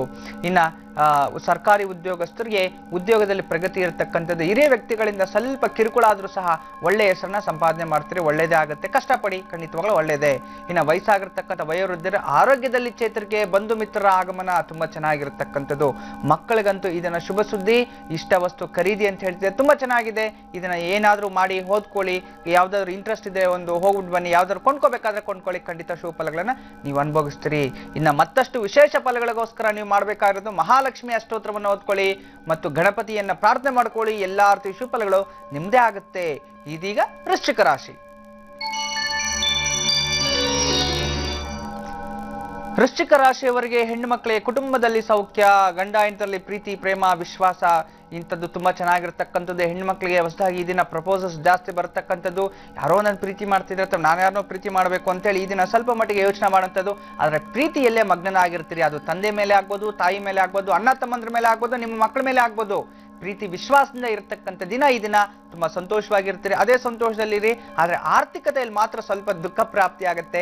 ಜಾಗ್ರತೆ ವಹಿಸಿ. ಇನ್ನು ಸ್ವಂತ ಉದ್ಯೋಗಸ್ಥರಿಗಂತೂ ಸೌಖ್ಯ, ಬಂಧು ಮಿತ್ರರ ಮನೆಗೆ ಆಗಮನ ಅಂತ ಹೇಳ್ತಿದೆ, ತುಂಬಾ ಚೆನ್ನಾಗಿರ್ತಕ್ಕಂಥದ್ದು. ಮಿತ್ರರೊಡನೆ ಸ್ವಲ್ಪ ಎಚ್ಚರಿಕೆ ಇರಿ, ಜಗಳ ಹಾಡ್ಕೊಳಕ್ ಹೋಗ್ಬೇಡಿ.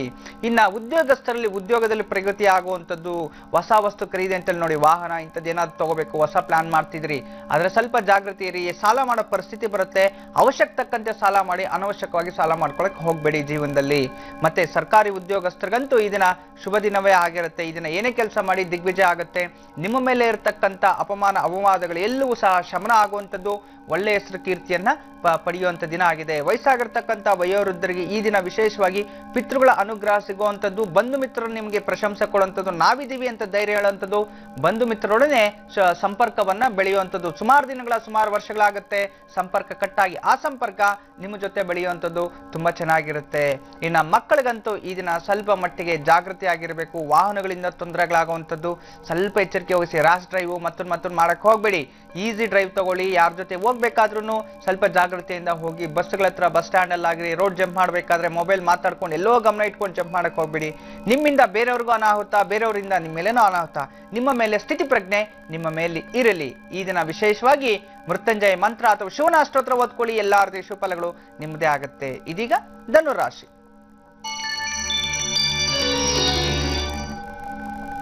ಧನುರಾಶಿ ಹೆಣ್ಣು ಮಕ್ಕಳಿಗೆ ಇದನ್ನ ಸ್ವಲ್ಪ ಮಟ್ಟಿಗೆ ಮಾನಹಾನಿ ನೋಡಿ. ನಿಮ್ಮ ಮರ್ಯಾದೆಯನ್ನ ನೀವೇ ಕುಗ್ಗಿಸ್ಕೊಂಡ್ಬಿಡ್ತೀರಿ.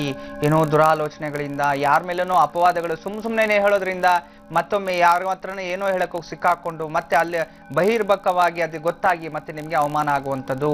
ಅದನ್ನ ಬೇರೆಯವ್ರ ವಿಚಾರದಲ್ಲಿ ಸೂಕ್ಷ್ಮವಾಗಿರಿ. ಬೇರೆಯವ್ರ ವಿಚಾರಕ್ಕೆ ತಲೆ ಹಾಕಬಾರ್ದು ಯಾವತ್ತೇ ಆಗ್ಲಿ. ತಲೆ ಬೇರೆಯವ್ರ ವಿಚಾರಕ್ಕೆ ಹಾಕಿದ್ರೆ ಜೀವನದಲ್ಲಿ ಮುಂದುವರಿಲಿಕ್ಕೆ ಆಗೋದಿಲ್ಲ. ಜಾಗೃತೆ ವಹಿಸ್ಬೇಕು. ಮತ್ತೆ ಸ್ವಂತ ಉದ್ಯೋಗಸ್ಥರಿಗೆ ಇಷ್ಟ ವಸ್ತುಗಳ ಕಳುವು ಅಂತ ಹೇಳ್ತಿದೆ, ಸ್ವಲ್ಪ ಎಚ್ಚರಿಕೆ ವಹಿಸಿ. ತುಂಬಾ ಇಷ್ಟಾರ್ಥ ವಸ್ತುಗಳು ಇಟ್ಕೊಂಡಿರ್ತೀರಿ. ಬೈಕ್ ಆಗ್ಬೋದು, ಗಾಡಿ ಆಗ್ಬೋದು, ಮೊಬೈಲ್ ಆಗ್ಬೋದು, ಎಲ್ಲಾ ವಸ್ತುಗಳು. ಸ್ವಲ್ಪ ಅವುಗಳ ಕಡೆ ಕಾಪಾಡ್ಕೊಳ್ಳೋದ್ರ ಕಡೆ ಗಮನ ಹರಿಸಿ. ಮರೆತು ಎಲ್ಲಾದ್ರೂ ಬಿಟ್ರೋ ಅದು ನಿಮ್ ಕೈಗೆ ಸಿಗೋದಿಲ್ಲ. ಎಚ್ಚರಿಕೆ ವಹಿಸಿ. ಮನೆಯಲ್ಲೂ ಅಷ್ಟೇ ಎಚ್ಚರಿಕೆ ದಿನ ಆಗಿರ್ಲಿ. ಎಲ್ಲ ಕ್ಲೋಸ್ ಮಾಡ್ಕೊಂಡಿರಿ. ಹಣದ ವಿಚಾರದಲ್ಲಾಗ್ಲಿ, ಎಲ್ಲಾ ವಿಚಾರದಲ್ಲಿ. ಮತ್ತೆ ಉದ್ಯೋಗಸ್ಥರಿಗಂತೂ ಮನಸ್ಸಿಗೆ ಸ್ವಲ್ಪ ಅಶಾಂತಿ ಉಂಟಾಗುವಂಥದ್ದು. ಕೆಲಸದಲ್ಲಿ ಲವಲವಿಕೆ ಇರೋದಿಲ್ಲ. ಇರುತ್ತೆ, ಮಾಡ್ತಾ ಇರ್ತೀರಿ. ಏನೋ ಕಾಟಾಚಾರಕ್ಕೆ ಮಾಡಬೇಕು ಅಂತ ಮಾಡ್ತಿದ್ರ, ಅದು ಸಾಯಂಕಾಲ ವೇಳೆಗೆ ನಿಮ್ಮ ಮನಸ್ಸು ಸ್ಥಿತಿಗೆ ಬರುವಂಥದ್ದು.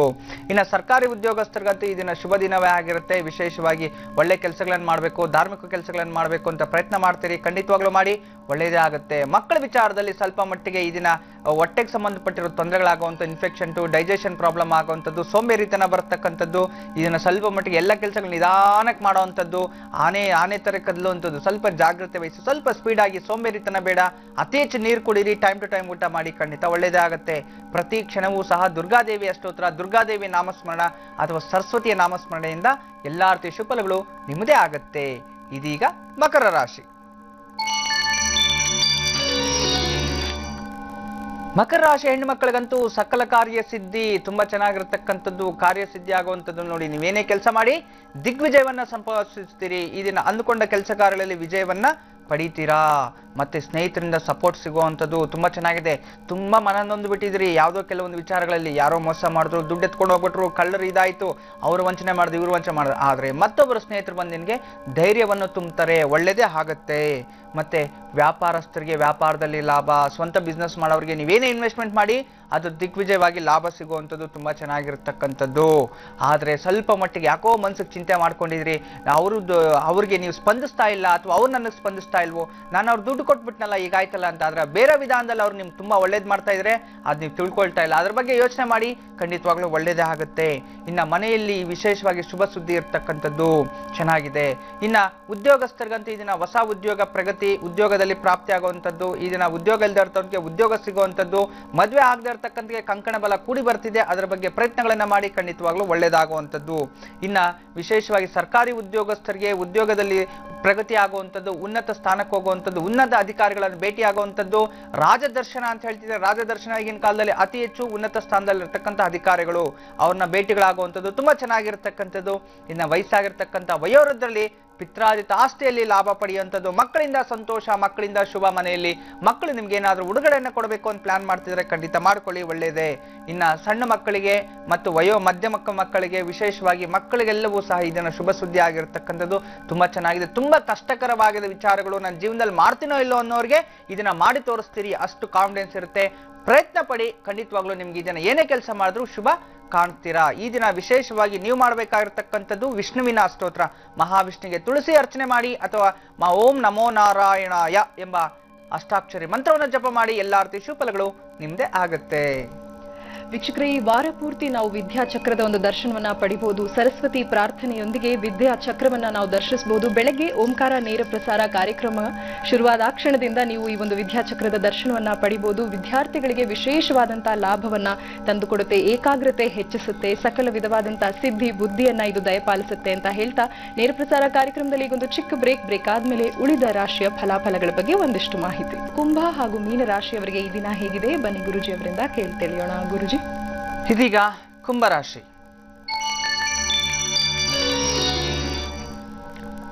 ಕುಂಭರಾಶಿ ಹೆಣ್ಣು ಮಕ್ಕಳಿಗೆ ದಿನ ಆರೋಗ್ಯದಲ್ಲಿ ಚೇತರಿಕೆ, ಆರೋಗ್ಯದಲ್ಲಿ ಪ್ರಗತಿಯನ್ನ ಹೊಂದುವಂಥದ್ದು, ಆರೋಗ್ಯದಲ್ಲಿ ಉತ್ತಮ ಸ್ಥಾನಕ್ಕೆ ಹೋಗ್ತಿರೋ ತುಂಬಾ ಚೆನ್ನಾಗಿರ್ತಕ್ಕಂಥದ್ದು.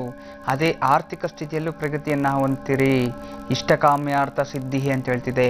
ಇದನ್ನ ದೇವಸ್ಥಾನಕ್ಕೆ ಹೋಗ್ಬೇಕು, ಸ್ನಾನ ಮಾಡ್ಕೊಂಡು ಪೂಜೆ ಮಾಡ್ಕೊಂಡು ಎಲ್ಲ ಕೆಲಸಗಳನ್ನ ಮಾಡಿಸಿ ಹೋಗ್ಬೇಕು ಅಂತ ಪ್ರಯತ್ನದಲ್ಲಿರ್ತೀರಿ. ಹೋಗ್ಬಿಟ್ಟು ಬನ್ನಿ, ಮನಸ್ಸಿಗೂ ಒಳ್ಳೇದು, ದೇಹಕ್ಕೂ ಒಳ್ಳೇದು, ಆರೋಗ್ಯನೂ ಸರಿ ಹೋಗುತ್ತೆ, ಮನಸ್ಸು ನೆಮ್ಮದಿ ಸಿಗುತ್ತೆ. ಇನ್ನು ಉದ್ಯೋಗಸ್ಥರಿಗಂತೂ ಈ ದಿನ ಸ್ವಂತ ಉದ್ಯೋಗ, ಬಂಧು ಮಿತ್ರರೊಂದಿಗೆ ಈ ದಿನ ಎಲ್ಲಾದರೂ ದೂರ ಹೋಗಬೇಕು, ದಿಢೀರ್ ಪ್ರಯಾಣ ಆಗುವಂಥ ಸಂಭವಗಳು ಜಾಸ್ತಿ ಇರ್ತಕ್ಕಂಥದ್ದು ತುಂಬ ಚೆನ್ನಾಗಿರುತ್ತೆ. ತೀರ್ಥಕ್ಷೇತ್ರ ದರ್ಶನ ಅಂತ ಹೇಳ್ತಿದೆ, ಒಳ್ಳೆ ವ್ಯಕ್ತಿಗಳನ್ನು, ಗುರುಗಳನ್ನು ದರ್ಶನ ಮಾಡುವಂಥ ದಿನ ಒಂದು ಇಚ್ಛಿಸುತ್ತಿರ್ರಿ, ಖಂಡಿತವಾಗ್ಲೂ ನೀವು ಮಾಡ್ಕೊಂಬನ್ನಿ, ಒಳ್ಳೆಯದೇ ಆಗುತ್ತೆ. ಆದರೆ ಈ ದಿನ ಉದ್ಯೋಗಸ್ಥರಿಗೆ ಸ್ವಲ್ಪ ಮಟ್ಟಿಗೆ ಜಾಗ್ರತೆ ವಹಿಸಬೇಕು. ಉದ್ಯೋಗದಲ್ಲಿ ಏನಾದರೂ ಸಮಸ್ಯೆ ಉಂಟಾಗುತ್ತೆ, ನಿಮ್ಮ ಮೇಲೆ ಯಾರಾದರೂ ಕುನ್ನಾರಗಳು ಮಾಡುವಂಥದ್ದು, ನಿಮ್ಮ ಮೇಲೆ ಯಾರಾದರೂ ಸುಳ್ಳು ಅಪವಾದಗಳನ್ನು ಒದಿಸುವಂಥದ್ದು ಇಂಥದ್ದಿರುತ್ತೆ, ಸ್ವಲ್ಪ ಜಾಗ್ರತೆ ವಹಿಸಿ. ಇನ್ನು ವಿಶೇಷವಾಗಿ ಅಮ್ಮನವರ ದರ್ಶನದಿಂದ ಎಲ್ಲ ವಿಶೇಷ ಫಲಗಳನ್ನು ನೀವು ಅನುಭವಿಸ್ತೀರಿ. ಅಷ್ಟೇ ಅಲ್ಲ, ಈ ದಿನ ಸರ್ಕಾರಿ ಉದ್ಯೋಗಸ್ಥರಿಗೆ ಈ ದಿನ ಮನೆಯಲ್ಲಿ ವಿರಸ ದಾಂಪತ್ಯ, ನೋಡಿ, ಕುಟುಂಬದಲ್ಲಿ ಜಗಳ, ಸಣ್ಣ ವಿಚಾರ ದೊಡ್ಡದು ಮಾಡ್ಕೊಂಡ್ಬಿಡೋದು, ಯಾವುದೋ ವಿಚಾರ ಎಲ್ಲೋ ಕೋಪ ಮಾಡ್ಕೊಂಡು ಎಲ್ಲೋ ಬಿಟ್ಬಿಡೋವಂಥದ್ದು, ಕೋಪ ಹೊರಗಡೆ ಕೋಪ ಮನೆಗೆ ಹೋಗಿ ಜಗಳ ಆಡೋವಂಥದ್ದು, ಇಂಥದ್ದೆಲ್ಲ ಬೇಡ. ತಾಳ್ಮೆಯಿಂದ ಇದ್ಬಿಡಿ ಮನೆಯಲ್ಲಿ, ಖಂಡಿತ ಆರೋಗ್ಯಕ್ಕೂ ಒಳ್ಳೆಯದು, ಮನೆಯಲ್ಲಿ ನಿಮ್ಮಿಂದನೂ ನೆಮ್ಮದಿ ಸಿಗುತ್ತೆ. ಇಲ್ಲೋ ಹೋದ್ರೆ ನೀವು ನೆಮ್ಮದಿ ಹಾಳು, ನಿಮ್ಮಿಂದ ಬೇರೆಯವ್ರ ನೆಮ್ಮದಿನೂ ಹಾಳು, ಆದ್ರಿಂದ ಬೇಡ. ಇನ್ನು ವಯಸ್ಸಾಗಿರ್ತಕ್ಕಂಥ ವಯೋವೃದ್ಧರಲ್ಲಿ ಆರೋಗ್ಯದಲ್ಲಿ ಪ್ರಗತಿ ಅಂತ ಹೇಳ್ತಿದೆ, ತುಂಬ ಚೆನ್ನಾಗಿದೆ. ಮತ್ತು ಮಕ್ಕಳಿಂದ ಮನಸ್ಸಿಗೆ ನೆಮ್ಮದಿ ಅಂತ, ನಿಮ್ಮ ಮಕ್ಕಳಿಂದ ನಿಮಗೆ ನೆಮ್ಮದಿ ಆಗುವಂಥದ್ದು. ದೂರದ ಬಂಧು ಮಿತ್ರರಿಂದ ಶುಭ ಸುದ್ದಿ ಇದೆ, ವಿಶೇಷವಾಗಿ ವೆಯ್ಟ್ ಮಾಡಿ. ಮತ್ತು ವಿಶೇಷವಾಗಿ ಈ ದಿನ ಮಕ್ಕಳಿಗಂತೂ ಅಮ್ಮನವರ ಅನುಗ್ರಹದಿಂದ ಎಲ್ಲವೂ ಸಿದ್ಧಿ ಆಗುವಂಥದ್ದು. ಇದನ್ನ ಚೆನ್ನಾಗಿ ಓದ್ಕೊಳ್ಳಿ, ಚೆನ್ನಾಗಿ ಬರೀರಿ, ಪ್ರಾಕ್ಟೀಸ್ ಮಾಡಿ, ಒಳ್ಳೆ ವಿಚಾರಗಳನ್ನು ತಿಳ್ಕೊಳ್ಳಿ, ಒಳ್ಳೆ ಪುಸ್ತಕಗಳನ್ನು ಓದಿ, ಒಳ್ಳೆ ಸ್ಥಳಗಳನ್ನು ಭೇಟಿಯಾಗಿ, ಒಳ್ಳೆ ಸ್ಥಳಗಳಿಂದ ಒಳ್ಳೆ ಅನುಕೂಲವನ್ನು ಸಿಗುವಂಥದ್ದು, ಒಳ್ಳೆ ಹೆಸರು ಮಾಡುವಂಥದ್ದು, ಹಿರಿಯ ಅಧಿಕಾರಿಗಳಿಂದ ಹಿರಿಯ ವ್ಯಕ್ತಿಗಳಿಂದ ಪ್ರಶಂಸೆ ಸಿಗುವಂಥ ದಿನ ಆಗಿದೆ. ಇದನ್ನ ಎಲ್ಲ ರೀತಿಯಲ್ಲೂ ಉಪಯೋಗ ಮಾಡ್ಕೊಳ್ಳಿ. ಮತ್ತಷ್ಟು ಶುಭಫಲಗಳಿಗೋಸ್ಕರ ಈ ದಿನ ನೀವು ದುರ್ಗಾದೇವಿ ಅಷ್ಟೋತ್ರ, ದುರ್ಗಾದೇವಿಯ ಆರಾಧನೆ, ಧೂಮ್ ದುರ್ಗಾಯೇ ನಮಃ, ನಮಶ್ಚಂಡಿಕಾಯೇ ನಮಃ ಅನ್ಕೊಳ್ಳಿ. ಎಲ್ಲಾ ಕೆಲಸಗಳಿಗಿಂತ ಮುಂಚಿತವಾಗಿ ದೇವಿ ದರ್ಶನ ಮಾಡಿಕೊಂಡು ಅಥವಾ ದೇವಿ ನಾಮ ಪ್ರಾರ್ಥನೆಯಿಂದ ಎಲ್ಲಾ ತರ ಶುಭಗಳು ನಿಮ್ದೇ ಆಗುತ್ತೆ. ಕೊನೆಯದಾಗಿ ಮೀನರಾಶಿ.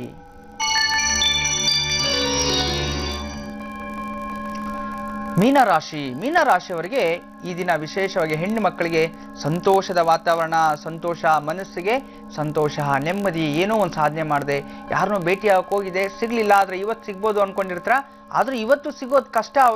ಆದ್ರೂ ಸಹ ಸ್ವಲ್ಪ ಎಚ್ಚರಿಕೆ ವಹಿಸಿ, ನಿಮ್ಮ ಕೆಲಸಗಳಲ್ಲಿ ನೀವು ನಿರತರಾಗಿರಿ.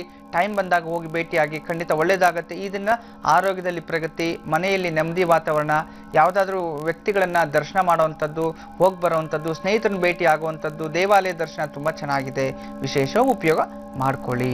ಇನ್ನು ವಿಶೇಷವಾಗಿ ಈ ಒಂದು ಸ್ವಂತ ಉದ್ಯೋಗಸ್ಥರಿಗೆ ಸಂತೋಷ, ವ್ಯಾಪಾರದಲ್ಲಿ ಅಧಿಕ ಲಾಭ ಸಿಗುವಂಥದ್ದು, ಲಾಭಗಳಲ್ಲಿ ಅನುಕೂಲ ಆಗುವಂಥದ್ದು. ಏನೋ ಇನ್ವೆಸ್ಟ್ಮೆಂಟ್ ಮಾಡಿರ್ತಾರೆ ಯಾವಾಗೋ, ಅದರಲ್ಲಿ ಈ ದಿನ ದಿಢೀರಂತ ಪ್ರಗತಿ ಕಾಣೋದಂತೂ, ಷೇರು ಮಾರುಕಟ್ಟೆಯಲ್ಲಿ ಲಾಭ ಆಗುವಂಥದ್ದು ತುಂಬಾ ಚೆನ್ನಾಗಿರುತ್ತೆ. ಈ ದಿನ ವಿಶೇಷವಾದ ಲಾಭ ದಿನವೇ ಆಗಿದೆ. ಇನ್ನ ಉದ್ಯೋಗಸ್ಥರಲ್ಲಿ ಉದ್ಯೋಗದಲ್ಲಿ ಪ್ರಗತಿ ಕಾಣೋದಂಥದ್ದು, ಪ್ರಮೋಷನ್ ಸಿಗುವಂಥದ್ದು, ಉದ್ಯೋಗದಲ್ಲಿ ಕಷ್ಟಕ್ಕೆ ತಕ್ಕಂತೆ ಈ ದಿನ ಪ್ರತಿಫಲ ಸಿಗುವಂಥದ್ದು. ಸರ್ಕಾರಿ ಉದ್ಯೋಗದಲ್ಲಿ ಇರತಕ್ಕಂಥವ್ರಿಗೆ ಈ ದಿನ ವಿಶೇಷವಾದ ಲಾಭ ದಿನ ಆಗಿರುತ್ತೆ. ಆದರೂ ಸಹ ಈ ದಿನ ಸ್ನೇಹಿತರಿಂದ ತೊಂದರೆಗಾಗುವಂಥದ್ದು. ನೋಡಿ, ಬಂಧು ಮಿತ್ರರೊಂದಿಗೆ ಜಗಳ ಆಡ್ಕೊಂಡ್ಬಿಡ್ತೀರಿ. ನಿಮ್ಮ ಸಂಬಂಧಿಕರು ಈ ರೀತಿ ಯಾರ ಹತ್ರ ಆದರೂ ಸಣ್ಣ ವಿಚಾರ ದೊಡ್ಡದು ಮಾಡ್ಕೊಂಡ್ಬಿಟ್ಟು, ನಮ್ಮ ಕುಟುಂಬದಲ್ಲಿ ತಲೆ ಆಗ್ಬಿಡಿ, ನೀವ್ಯಾರು ಕೇಳಕ್ಕೆ ಅಂತೇಳಿ ಅಣ್ಣ ತಮ್ಮಂದರಿಗೆ ಜಗಳ ಆಗುವಂಥದ್ದು, ಅಕ್ಕ ತಂಗಿಯರೊಂದಿಗೆ ಜಗಳ ಆಗುವಂಥದ್ದು, ಅತ್ತೆ ಮಾವಂದರಿಗೆ ಜಗಳ ಆಗುವಂಥದ್ದು, ಇಂಥದ್ದು ವೈಮನಸ್ತಾಪಗಳು ಸೃಷ್ಟಿಯಾಗುತ್ತೆ. ಸ್ವಲ್ಪ ತಾಳ್ಮೆಯಿಂದ ಇರಿ, ಖಂಡಿತ ಒಳ್ಳೆಯದೇ. ಇನ್ನು ವಿಶೇಷವಾಗಿ ವಯಸ್ಸಾಗಿರ್ತಕ್ಕಂಥ ವಯೋವೃದ್ಧರಲ್ಲಿ ಈ ದಿನ ಅಂದುಕೊಂಡ ಕೆಲಸ ಕಾರ್ಯಗಳೆಲ್ಲವೂ ವಿಜಯ ಸಿಗುವಂಥದ್ದು. ಕೋರ್ಟು ಕಚೇರಿಗಳಲ್ಲಿ ಏನಾದರೂ ಕೇಸ್ ಇದ್ರೆ ನಿಮಗೆ ಜಯ ಸಿಗುವಂಥದ್ದು ತುಂಬ ಚೆನ್ನಾಗಿದೆ. ಮಕ್ಕಳಲ್ಲಿ ಈ ದಿನ ವಿಶೇಷ ಉತ್ತಮವಾದ ದಿನವೇ ಆಗಿರುತ್ತೆ. ಉತ್ತಮವಾದ ದಿನ ಯಾವ ರೀತಿ ಎಲ್ಲ ಕೆಲಸಗಳನ್ನು ಮಾಡ್ಕೋಬಹುದು, ಈ ದಿನ ಓದ್ಕೋಬಹುದು, ಬರೀಬಹುದು, ಹೊಸ ಸ್ಥಳಕ್ಕೆ ಹೋಗ್ಬೋದು. ವಿಶೇಷವಾಗಿ ಯಾವುದಾದ್ರೂ ಕೆಲಸದಲ್ಲಿ ಪ್ರಪೋಸ್ ಮಾಡಬೇಕು ಅಥವಾ ಬಿಸ್ನೆಸ್ಗಳಲ್ಲಿ ಯಾವುದಾದ್ರೂ ಹೊಸದಾಗಿ ಪ್ರಾರಂಭ ಮಾಡಬೇಕು ಅಥವಾ ನಾನು ಒಳ್ಳೆ ಎಜುಕೇಷನ್ಸ್ ತಗೋಬೇಕು, ರೈಟಿಂಗ್ ಕ್ಲಾಸಸ್ಗೆ ಹೋಗಬೇಕು, ಈ ರೀತಿ ಕರಾಟೆ ಸೇರ್ಕೋಬೇಕು, ಸ್ವಿಮ್ಮಿಂಗ್ ಸೇರ್ಬೇಕು ಅಂತ ಏನಾದರೂ ಇದ್ರೆ ಖಂಡಿತ ಹೋಗಿ, ಒಳ್ಳೆದೇ ಆಗುತ್ತೆ. ಇದನ್ನ ಎಲ್ಲಾ ರೀತಿಯ ಶುಭಫಲಗಳಿಗೋಸ್ಕರ ನೀವು ಆರಾಧನೆ ಮಾಡಬೇಕಾಗಿರೋದು ನರಸಿಂಹಸ್ವಾಮಿ ಆರಾಧನೆ, ನರಸಿಂಹಸ್ವಾಮಿ ಪ್ರಾರ್ಥನೆ ಅಥವಾ ಗುರುವಿನ ಆರಾಧನೆ. ಯಾರಾದ್ರೂ ಗುರುಗಳ ದರ್ಶನ ಮಾಡಿ ಗುರುವಿನ ಆರಾಧನೆಯನ್ನ ಮಾಡ್ಕೊಳ್ಳಿ ಅಥವಾ ಮನಸ್ಸಲ್ಲೇ ಗುರುಗಳನ್ನ ಪ್ರಾರ್ಥನೆ ಮಾಡ್ಕೊಳ್ಳಿ. ಎಲ್ಲಾ ರೀತಿಯ ಶುಭಫಲಗಳು ನಿಮ್ಮದೇ ಆಗುತ್ತೆ. ಗುರುಜಿ, ಈ ಒಂದು ದಿನ ಸಂಕಷ್ಟಹರ ಚತುರ್ಥಿ ವ್ರತ ಕೂಡ ಹೌದು. ಈ ದಿನ ನಾವು ಏನ್ ಮಾಡ್ಕೊಂಡ್ರೆ ಎಲ್ಲರಿಗೂ ಒಳಿತಾಗುತ್ತೆ ಅನ್ನೋದನ್ನು ತಿಳಿಸ್ಕೊಡಿ. ಈ ದಿನ ವಿಶೇಷವಾಗಿ ಸಕಲ ಕಷ್ಟಗಳನ್ನ ಹರಣ ಮಾಡತಕ್ಕಂತ ಸಂಕಷ್ಟಹರ ಚೌತಿ. ವಿದ್ಯಾರ್ಥಿಗಳಿಗೆಲ್ಲರಿಗೂ ಸಹ ಇನ್ನೇನು ಹತ್ತಿರದಲ್ಲಿ ಎಕ್ಸಾಮ್ಸ್ ಹತ್ರ ಬರ್ತಿದೆ, ಪ್ರಿಪರೇಷನ್ಸ್ ಇದೆ ಮತ್ತು CET ಪ್ರಿಪರೇಷನ್ಸ್ ಇರತಕ್ಕಂಥದ್ದು, ಎಕ್ಸಾಮ್ಸ್ ಎಲ್ಲ ಬರ್ತಕ್ಕಂಥದ್ದು. ಈ ದಿನ ಸಾಯಂಕಾಲ ಮಕ್ಕಳೆಲ್ಲರೂ ಸೇರಿ ಗರಿಕೆ ಹುಲ್ಲಿನ ಮಾಲೆಯನ್ನ ಗಣಪತಿ ಕೊಡ್ತಕ್ಕಂಥದ್ದನ್ನ ಕೈಲಿ ಇಟ್ಕೊಂಡು ಗಮ್ ಗಣಪತಿ ಏನಂತ ಹೇಳಿ 108 ಸಲ ಅಥವಾ 21 ಸಲ ಹೇಳ್ಕೊಳ್ಳಿ. ಅಥವಾ ಕೆಂಪು ಕಣಗಳ ಹೂವ ತಗೊಂಡೋಗಿ ಅಥವಾ ಏಲಕ್ಕಿಯನ್ನ ನೆನೆಸಿ ಅದರಲ್ಲಿ ಆರ ಮಾಡಿಸಿ ಮಕ್ಕಳ ಕಡೆಯಿಂದ ಗಣಪತಿಗೆ ಕೊಡತಕ್ಕಂಥ ಇದರಿಂದ ವಿದ್ಯಾ ಪ್ರಾಪ್ತಿ, ಸಕಲ ವಿದ್ಯೆಗಳ ಅಧಿಪತಿಯಿಂದ ಅಷ್ಟ ಸಿದ್ಧಿಗಳನ್ನ ಪಡೆದಿರತಕ್ಕಂಥ ಗಣಪತಿಯಿಂದ ಪರಿಪೂರ್ಣ ಆಶೀರ್ವಾದವನ್ನು ಪಡಿಬಹುದು. ಸಾಯಂಕಾಲ ನೀವು ಮಲಗಕ್ಕಿಂತ ಮುಂಚಿತವಾಗಿ, ಊಟ ಮಾಡಕ್ಕಿಂತ ಒಂದು ಮುಂಚಿತವಾಗಿ ಒಂದು ಚೂರು ಮೊಸರನ್ನವನ್ನು ತಿಂದು ಚಂದ್ರನ ದರ್ಶನ ಮಾಡಿ ಮಲ್ಕೊಳ್ಳಿ. ಎಲ್ಲವೂ ಶುಭ ಸುದ್ದಿನೇ ಆಗುತ್ತೆ. ಅನುಕೂಲ ಆದ್ರೆ ಮಕ್ಕಳಿಲ್ಲ ಅಂದಿದ್ದ ಪಕ್ಷದಲ್ಲಿ ತಂದೆ ತಾಯಿಗಳ ದೇವಸ್ಥಾನಕ್ಕೆ ಹೋಗಿ ಅವಳಿಗೆ ಒಳ್ಳೇದಾಗ್ಲಿ, ಅವ್ರ ಜೀವನದಲ್ಲಿ ಬೆಳಕು ಸಿಗ್ಲಿ ಅಂತೇಳಿ ಬೆಲ್ಲದ ಮೇಲೆ ತುಪ್ಪದ ಆರತಿಯನ್ನ ಮಾಡಿ ಅದನ್ನ ದೇವಸ್ಥಾನದಲ್ಲಿ ದಾನ ಕೊಟ್ಟು ಬನ್ನಿ. ಈ ರೀತಿ ಮಾಡಿದ್ರು ಸಹ ಮಕ್ಕಳಿಗೆ ಸದ್ಬುದ್ಧಿ, ವಿದ್ಯಾಬುದ್ಧಿ, ದುರ್ಗುಣಗಳೆಲ್ಲವೂ ದೂರವಾಗಿ ಸದ್ಬುದ್ಧಿ, ಸದ್ಗುಣಗಳು ಪ್ರಾಪ್ತಿಯಾಗತ್ತೆ. ಜಾತಕದಲ್ಲಿ ನಾಗದೋಷ ಅಥವಾ ಸರ್ಪದೋಷ ಇದ್ರೆ ಹೇಗೆ ತಿಳ್ಕೋಬಹುದು, ಅಂತವರ ಗುಣಧರ್ಮಗಳು ಯಾವ ರೀತಿ ಇರುತ್ತೆ, ಸ್ವಭಾವ ಹೇಗಿರುತ್ತೆ ಅನ್ನೋದನ್ನ ಗುರುಜಿ ಅವರೀಗ ತಿಳಿಸ್ಕೊಡ್ಲಿದ್ದಾರೆ. ಬನ್ನಿ ಕೇಳೋಣ. ಗುರುಜಿ, ಜಾತಕದಲ್ಲಿ ಕಾಳ ಸರ್ಪದೋಷ, ಕಾಳ ಸರ್ಪ ಯೋಗ ನೋಡಿ. ಈ ದಿನ ಮೊನ್ನೆ ಅನಂತ ಆಯ್ತು, ನಿನ್ನೆ ಕುಲಿಕ ಆಯ್ತು. ಈ ದಿನ ನಾನು ಹೇಳತಕ್ಕಂಥ ಸಮಸ್ಯೆಗಳನ್ನು ಹಿಡಿದು ನಿಮ್ಮ ಜೀವನದಲ್ಲಿ ಯಾವ ರೀತಿಯ ಕಾಳ ಸರ್ಪದೋಷ ಇದೆ ಅನ್ನೋದು ನೀವು ಪರೀಕ್ಷೆ ಮಾಡ್ಕೋಬೇಕು. ನಾನು ಈ ಕೊನೆಯಲ್ಲಿ ಇದೆಲ್ಲ ಕಾಳಸರ್ಪ ಯೋಗಗಳು ಎಷ್ಟಿದೆ ಎಲ್ಲವೂ ಆದ್ಮೇಲೆ ಯಾವ ಯಾವ ಕಾಳಸರ್ಪ ಯೋಗ ಇದ್ರೆ ಯಾವ ಮಂತ್ರವನ್ನು ಜಪ ಮಾಡಬೇಕು, ವಿಶೇಷವಾಗಿ ಆ ಮಂತ್ರವನ್ನು ನಾನು ಹೇಳ್ಕೊಡ್ತೀನಿ. ಆ ಮಂತ್ರವನ್ನು ಹೇಳ್ಕೊಡೋದ್ರಿಂದ ನೀವೇನ್ ಮಾಡ್ಬೋದು, ಆ ಮಂತ್ರದ ಜಪದಿಂದ ನಿಮ್ ಕಾಳಸರ್ಪ ದೋಷ ನೀವೇ ಕುಗ್ಗಿಸ್ಕೋಬಹುದು. ಅದನ್ನ ಹೆಚ್ಚಿಸ್ಕೊಳ್ಳೋದಲ್ಲ, ಆ ಶಾಪವನ್ನ ನೀವು ಆ ಮಂತ್ರ ಜಪದಿಂದಾನೇ ಕಮ್ಮಿ ಆಗುವಂಥದ್ದು. ನೋಡಿ, ಇದಕ್ಕೊಂದು ಕಥೆ ಇರ್ತಕ್ಕಂಥದ್ದು. ಈ ದೋಷ ನಿಮ್ಮ ಮನೆಗಳಲ್ಲಿ ಇದ್ರೆ ನೋಡ್ಕೊಳ್ಳಿ. ಒಂದು ಮಹಾರಾಜನ ಕಥೆ ಹೇಳ್ತೀನಿ. ವಿಶೇಷವಾಗಿ ನಮ್ಮ ಉತ್ತರ ಭಾರತಗಳಲ್ಲಿ ಇರ್ತಕ್ಕಂಥದ್ದು. ಉತ್ತರ ಭಾರತಗಳ ಕಡೆ ಸದಾ ಜೀವನದಿಗಳು ಅಂತ ಹರಿತಾ ಇರುತ್ತೆ. ಜೀವನದಿಗಳು ಅಂತ ಹೆಸರು ಏನಕ್ಕೆ ಬಂತು? ಬಿಸಿಲು ಕಾಲದಲ್ಲಿ ಹಿಮ ಕರಗಿ ಹರಿಯುತ್ತೆ, ಮಳೆ ಕಾಲದಲ್ಲಿ ಮಳೆಯಿಂದ ಹರಿಯೋದಕ್ಕೆ ಜೀವನದಿಗಳು ಅಂತ ಹೇಳ್ತೀವಿ. ಆ ಜೀವನದಿಗಳ ಬಳಿ ಇರ್ತಕ್ಕಂಥ ನೈಮಿಷಾರಣ್ಯ ವಾಸಿಗಳಾದ ಒಂದು ಗುರುಗಳು ಶಿಷ್ಯರಿಗೆ ಬೋಧಿಸ್ತಾ ಇರ್ತಾರೆ ಈ ಸರ್ಪದೋಷದ ಬಗ್ಗೆ. ಆಗ ಅವ್ರು ಹೇಳ್ತಾರೆ, ಒಂದೂರಿನಲ್ಲಿ ಒಬ್ಬ ಮಹಾರಾಜ ಇರ್ತಾನೆ. ಆ ಮಹಾರಾಜನಿಗೆ ಒಂದೇ ಗಂಡು ಮಗು ಇರುತ್ತೆ. ಆ ಗಂಡು ಮಗುಗೆ ಆ ಮಹಾರಾಜನಿಗೆ ಈ ಒಂದು ಚರ್ಮ ರೋಗ ಇರುತ್ತೆ. ಆ ಮಹಾರಾಜನಿಗೆ ಚರ್ಮ ರೋಗದಿಂದ ನರಳಿ ನರಳಿ ನರಳಿ ತೀರ್ಕೊಂಡ್ಬಿಡ್ತಾರೆ. ಇನ್ನ ಈ ಮಗ ನೋಡಿದ್ರೆ ಇವನು ಅತಿ ಅಹಂಕಾರಿ, ಅತಿ ಕಾಮಿಷ್ಠನು. ಅವನು ಪ್ರತಿದಿನವೂ ಸಹ ಅಲ್ಲಿ ಮಹಾರಾಜ ಅರಮನೆಯಲ್ಲಿ ಇರ್ತಕ್ಕಂಥ ಆಸ್ಥಾನದ ಒಡವೆ ವಸ್ತ್ರಗಳನ್ನ ತಗೊಂಡೋಗಿ ಈ ದಾಸಿಯರಿಗೆಲ್ಲ ಕೊಟ್ಟು ಅವನು ಅನಾಚಾರಗಳನ್ನ ಎಲ್ಲವನ್ನ ಮಾಡ್ತಾ ಇರ್ತಾನೆ. ಈ ರೀತಿ ಮಾಡ್ತಾ ಮಾಡ್ತಾ ಮಾಡ್ತಾ ಮಾಡ್ತಾ ಅವನೇನಾಗುತ್ತೆ, ಪಾಪದ ಮೂಟೆ ಜಾಸ್ತಿ ಆಗ್ಬಿಡುತ್ತೆ. ಈ ರೀತಿ ಆಗಿ ಪಾಪದ ಮೂಟೆ ಜಾಸ್ತಿ ಆಗಿ ಏನ್ ಮಾಡೋದಪ್ಪ ಜೀವನದಲ್ಲಿ, ಇವನ್ಗೇನಾದ್ರೂ ಬುದ್ಧಿ ಮಾಡ್ಬೇಕಲ್ಲ ಅಂತ ಹೇಳಿ ಪಾಪ ಆ ತಾಯಿ, ಆ ಮಹಾರಾಜ ತೀರ್ಕೊಂಡಿರ್ತಾರೆ, ಆ ತಾಯಿ ಇವನಿಗೆ ಮದುವೆ ಮಾಡಿದ್ರೆ ಒಳ್ಳೆ ಬುದ್ಧಿ ಬರ್ಬೋದು ಅಂತ ಹೇಳಿ ಆಗ ಮದುವೆಯನ್ನ, ಒಳ್ಳೆ ಒಂದು ಯುವರಾಣಿಯನ್ನ, ಸದ್ಬುದ್ಧಿಯನ್ನ ಹೊಂದಿರತಕ್ಕಂತಹ ಒಂದು ಯುವರಾಣಿಯನ್ನ ತಂದು, ಮಹಾ ಸೌಂದರ್ಯವಂತಳು ಅವಳು, ಕಮಲ ಪುಷ್ಪದಂತಿರ್ತಕ್ಕಂಥವಳು. ಅಂದ್ರೆ ಕಮಲ ಪುಷ್ಪ ಎಷ್ಟು ಸೌಂದರ್ಯ ಇರುತ್ತೋ ಅಷ್ಟು ಸೌಂದರ್ಯವನ್ನು ಇಡ್ತಕ್ಕಂಥವಳು, ವಿದ್ಯಾವಂತಳು, ಬುದ್ಧಿವಂತಳು, ಸಕಲ ಐಶ್ವರ್ಯಗಳನ್ನ ಹೊಂದಿರತಕ್ಕಂಥವಳ ಒಂದು ಯುವತಿಯನ್ನ ತಂದು ಮದುವೆ ಮಾಡ್ಕೊಡ್ತಾರೆ. ಆ ಮದುವೆ ಮಾಡ್ಕೊಟ್ಟ ನಂತರ ಮದುವೆ ಮಾಡ್ಕೊಳ್ತಾನೆ. ಮದುವೆ ಮಾಡ್ಕೊಂಡು ಸ್ವಲ್ಪ ದಿನ ಜೊತೆಯಲ್ಲಿ ಇರ್ತಾನೆ. ಆದ್ರೆ ಅವನ ಜೊತೆ ಯಾವುದೇ ತರದ ದೈಹಿಕ ಸಂಪರ್ಕ ಆಗ್ಲಿ, ಯಾವುದೇ ಸಂಪರ್ಕಗಳು ಇರೋದಿಲ್ಲ. ಆಗೇನಾಗುತ್ತೆ, ಈ ಮನುಷ್ಯ ಇವನು ದಾಸಿರು ಬೆಳಗ್ಗೆ ಬರ್ತಾನೆ, ಎದ್ದು ಈ ಒಂದು ಮಧುಪಾನ, ಕುಡಿತ, ಸೇವನೆಗಳನ್ನ ಮಾಡ್ಕೊಂಡು ದಾಸಿರ ಮನೆಯಲ್ಲಿ ಕಳೆಯುವಂಥದ್ದು. ಡೈಲಿ ಹೀಗೆ ಮಾಡ್ತಾ ಮಾಡ್ತಾ ಮಾಡ್ತಾ ಮಾಡ್ತಾ ಇರ್ತಾನೆ. ಆಗ ಪ್ರಪಂಚದ ಮೇಲೆ, ಅಂದ್ರೆ ಆ ರಾಜ್ಯದ ಮೇಲೆ ಯಾರು ಮಂತ್ರಿ, ಯಾರು ಯುವರಾಜರ ಅನಾಚಾರಗಳು ಜಾಸ್ತಿ ಆಗ್ಬಿಡುತ್ತೆ. ಆ ಒಂದು ಕಪ್ಪ ಕಾಣಿಕೆಗಳನ್ನು ಸ್ವೀಕಾರ ಮಾಡೋದಾಗ್ಲಿ, ದಾನ ಧರ್ಮ ಮಾಡೋದಾಗ್ಲಿ, ಯಾವುದೇ ಪೂಜಾ ಪುನಸ್ಕಾರ ಎಲ್ಲವೂ ನಿಂತೋಗುತ್ತೆ. ಎಲ್ಲ ಅರಾಜಕಾರಣಗಳಾಗ್ಬಿಡುತ್ತೆ ಅಲ್ಲಿ ಎಲ್ಲ ಕಡೆಯೂ ಸಹ. ಹಾಗೇನಾಗತ್ತೆ, ಆ ಒಂದು ಕ್ಷಾಮ ಅನ್ನೋದು ಸೃಷ್ಟಿ ಆಗ್ಬಿಡುತ್ತೆ. ಮಹಾರಾಜ ದೇವ್ರ ಸಮಾನ. ಅವನೇನಾದ್ರೂ ಈ ರೀತಿ ಅರಾಜಕಾರಣಗಳು ಮಾಡ್ತಿದ್ರೆ, ಅಂತಂದ್ರೆ ಕೆಟ್ಟ ಕೆಲಸಗಳನ್ನ ಮಾಡ್ತಿದ್ರೆ ಪ್ರಪಂಚದ ಮೇಲೆ ಕ್ಷಾಮ ಇರುತ್ತೆ. ಆ ಕ್ಷಾಮ ಅನ್ನೋದು ಆ ಒಂದು ರಾಜ್ಯದ ಮೇಲೆ ಬಂದ್ಬಿಡುತ್ತೆ. ಆ ರಾಜ್ಯದ ಮೇಲೆ ಕ್ಷಾಮ ಬಂದಾಗ ಏನಾಗುತ್ತೆ, ಭಯಭೀತರಾಗಿ ಅಲ್ಲಿರ್ತಕ್ಕಂಥ ರಾಜಗುರುಗಳು ದಿಢೀರಂತ ಬರ್ತಾರೆ. ನೋಡಿ, ರಾಜಗುರುಗಳು ಯಾವಾಗ ಬರ್ತಾರೆ ಗೊತ್ತಾ? ಪ್ರಪಂಚದಲ್ಲಿ ವಿನಾಶ ಹತ್ರ ಬಂದಿದೆ ಅಂತಂದಾಗ. ಅದಕ್ಕೆ ಗುರುಗಳು ಈಗಲೂ ಹಿಮಾಲಯ, ಮಾನಸ ಸರೋವರ, ಆ ಕಡೆ ಈ ಕಡೆ ಎಲ್ಲವೂ ಕೂತ್ಕೊಂಡು ತಪೋವನಗಳಲ್ಲಿ ಕೂತ್ಕೊಂಡು ಜಪವನ್ನು ಮಾಡ್ತಾ ಇರ್ತಾರೆ. ಪ್ರಪಂಚವನ್ನು ಯಾವಾಗ್ಲೂ ಕಾಯ್ತಾ ಇರ್ತಾರೆ. ಯಾವಾಗ ಈ ಒಂದು ಪ್ರಕೃತಿಯಲ್ಲಿ, ಈ ಭೂಮಿ ಮಂಡಲದಲ್ಲಿ ಪ್ರಕೃತಿ ಇವೆಲ್ಲವೂ ಸಹ ಕರ್ಮ ಅನ್ನೋದು ಜಾಸ್ತಿ ಆಗುತ್ತೋ, ಪಾಪಗಳು ಬರುತ್ತೋ, ಯಾವಾಗ ಒಳ್ಳೆಯವ್ರಿಗೆ ಕೆಟ್ಟದ್ದಾಗುತ್ತೋ ಅಂತಾರೋ ಅವಾಗ ಅವರು ಹೆಜ್ಜೆ ಇಟ್ಟು ಮುಂದೆ ಬರ್ತಾರೆ, ರೆಡಿ ಮಾಡ್ತಾರೆ. ಖಂಡಿತ ಅದು ಇವತ್ತಲ್ಲ ನಾಳೆ ನಡೆಯುವಂಥದ್ದೇ. ಅಂದ್ರೆ ಒಳ್ಳೆ ಜನಕ್ಕೆ ಯಾವತ್ತೂ ಸಹ ಭಗವಂತನ ರೂಪದಲ್ಲಿ ಗುರುಗಳು ಕಾಯ್ತಾ ಇರ್ತಾರೆ. ಆಗ ಆ ರಾಜ್ಯಕ್ಕೆ ಹಿಂಗ ಆಗೋಯ್ತಲ್ಲ ಅಂತ ಹೇಳಿ ಆ ರಾಜಗುರುಗಳು ಧಾವಿಸ್ತಾರೆ. ಧಾವಿಸ್ ಬಂದು ಅವನಿಗೆ ಶಾಪ ಇಟ್ಬಿಡ್ತಾರೆ. ಎಲೆ ಭ್ರಷ್ಟ, ನೀನು ಯುವರಾಜ, ನೀನು ಸರಿಯಾಗಿ ಪ್ರತಿದಿನವೂ ಬಂದು ದೇವತಾರಾಧನೆ ಪೂಜೆ ಮಾಡಬೇಕು. ನೀನು ಸರಿಯಾಗಿ ಹೆಂಡತಿನ ಕಟ್ಕೊಂಡಿದ್ಯಾ, ಆ ಹೆಂಡತಿ ಜೊತೆ ಸಂಸಾರ ಮಾಡ್ತಿಲ್ಲ, ಈ ಒಂದು ರಾಜ್ಯದ ಭಾರವನ್ನು ನೀನು ವಹಿಸ್ಕೊಂಡಿಲ್ಲ, ಆ ರಾಜರ ಒಂದು ಅಂತಂದ್ರೆ ಪ್ರಜೆಗಳ ಕಷ್ಟ ನೋವುಗಳನ್ನ ನೀನು ನೋಡ್ತಾ ಇಲ್ಲ. ನೀನು ಪ್ರತಿದಿನ ನೀನು ಎಲ್ಲೇ ಇರು, ಏನಾದ್ರೂ ಮಾಡ್ಕೋ, ಪ್ರತಿದಿನ ಬೆಳಗ್ಗೆ 6 ಗಂಟೆ ಸೂರ್ಯೋದಯ ಸಮಯಕ್ಕೆ ಶಿವಪೂಜೆಗೆ ನೀನು ಹಾಜರಾಗಬೇಕು. ಅಲ್ಲಿ ಇರ್ತೀಯ, ಹಾಜರಾದ್ರೆ ನಿಂಗೆ ಆ ದಿನ ಊಟ, ಇಲ್ದ ಹೋದ್ರೆ ನೀನು ಊಟ ಮಾಡೋದೆಲ್ಲ ಹುಳುಗಳಾಗ್ಬಿಡ್ಲಿ ಅಂತ ಶಾಪ ಇಟ್ಬಿಡ್ತಾರೆ ರಾಜಗುರುಗಳು. ಆಗ ಸರಿ ಅಂತೇಳಿ ಬರ್ತಾನೆ. ಬಂದ ಅವನೇನ್ ಮಾಡ್ತಾನೆ, ಡೈಲಿ ಬೆಳಗ್ಗೆ 5 ಗಂಟೆಗೆ ಎದ್ಬಿಡ್ತಾನೆ, ಸ್ನಾನ ಮಾಡ್ಕೊಂತಾನೆ, ದೇವತಾ ಶಿವಪೂಜೆ ಹೋಗ್ತಾನೆ, ಶಿವಾರಾಧನೆ ಮಾಡ್ಬಿಡ್ತಾನೆ. ಆಗ ಅಲ್ಲಿ ಎಲ್ಲರೂ ಸಹ ಆ ಭಕ್ತರು ಮತ್ತೆ ಪ್ರಜೆಗಳೆಲ್ಲ ಬರ್ತಾರೆ. ಅವ್ರ ಕಷ್ಟ ಕೇಳ್ಕೊಂಡು ಮತ್ತೆ ದಾಸಿರ ಮನೆಗೆ ಹೋಗ್ಬಿಡ್ತಾರೆ. ಗುರುಗಳ ಆಜ್ಞೆ ಪರಿಪಾಲನೆ ಮಾಡ್ತಾನೆ. ದೇವ್ರ ಪೂಜೆ ಮಾಡ್ಬೇಕಾನೆ, ಭಕ್ತಿಯಿಂದ ಮಾಡ್ತಾನೆ. ಡೈಲಿ ಭಕ್ತಿಯಿಂದ ಮಾಡಿ ಮಾಡಿ ಮಾಡಿ ದೇವ್ರ ಪೂಜೆ ಮಾಡ್ತಿದ್ದಾನೆ. ಇಲ್ಲಿ ಹೆಂಡತಿ ಜೊತೆ ಸಂಸಾರ ಮಾಡ್ತಿಲ್ಲ. ಆಗ ಮತ್ತೆ ರಾಜಗುರುಗಳಿಗೆ ಕರೆ ಹೋಗುತ್ತೆ. ಕರೆ ಹೋದಾಗ ಮತ್ತೆ ಆ ರಾಜಗುರುಗಳು ಬಂದ ಅವನ ಕೈಲಿ ಏನ್ ಮಾಡಿಸ್ತಾರೆ, ಅಥವಾ ಅವಳ ಜಾತಕದಲ್ಲಿ ತೊಂದರೆ ಇದೆಯಾ, ಇವಳ ಜಾತಕ ತೊಂದರೆ ಇಲ್ಲಿದೆಯಾ ಅಂತ ಹೇಳಿ ಆಗ ಶಾಸ್ತ್ರದ ಮುಖೇನ ಪರಿಶೀಲನೆ ಮಾಡಿ ಆಗ ಅವರಿಗೆ ಈ ಸರ್ಪದೋಷದ ಬಗ್ಗೆ ವಿಚಾರವನ್ನ ತಿಳಿಸ್ತಾರೆ. ಅದೇನದು, ಯಾವುದದು, ಮುಂದೆ ತಿಳಿಸ್ತೀನಿ. ವಿರಾಮಕ್ಕೂ ಮುಂಚೆ ಒಂದು ಪುರಾಣ ಪ್ರಸಿದ್ಧವಾದಂತ ಕಥೆಯೊಂದನ್ನ ಗುರುಜಿ ಅವರು ಹೇಳ್ತಾ ಇದ್ರು. ಬನ್ನಿ ಮುಂದೇನಾಯ್ತು ಕೇಳಿ ತಿಳಿಯೋಣ ಗುರುಜಿ. ಆಗ ಆ ಸಮಯದಲ್ಲಿ ಇವನೇನೋ ಈ ರೀತಿ ಪೂಜೆಯಲ್ಲೇನೋ ನಿರತರಾಗಿದ್ದಾನೆ, ಪೂಜೆ ಭಗವಂತನಿಗೆ ಪ್ರತಿದಿನ ಸಲ್ಲಿಸ್ತಿದ್ದಾನೆ, ಆದರೆ ಇವನು ಯಾಕೆ ಈ ರೀತಿ ಆಗ್ತಿದೆ ಅಂತ ನೋಡಿದಾಗ ಆಗ ಅವನ ಜಾತಕವನ್ನು ಪರಿಶೀಲನೆ ಮಾಡ್ತಾರೆ. ಅವನ ಜಾತಕವನ್ನು ಪರಿಶೀಲನೆ ಮಾಡಿದಾಗ ಅವನಲ್ಲಿರ್ತಕ್ಕಂಥ ದೋಷ ಲಗ್ನದಿಂದ 3ನೇ ಸ್ಥಾನದಲ್ಲಿ ವಾಸಕಿ ಕಾಳ ಸರ್ಪ ಯೋಗ ಇರುತ್ತೆ.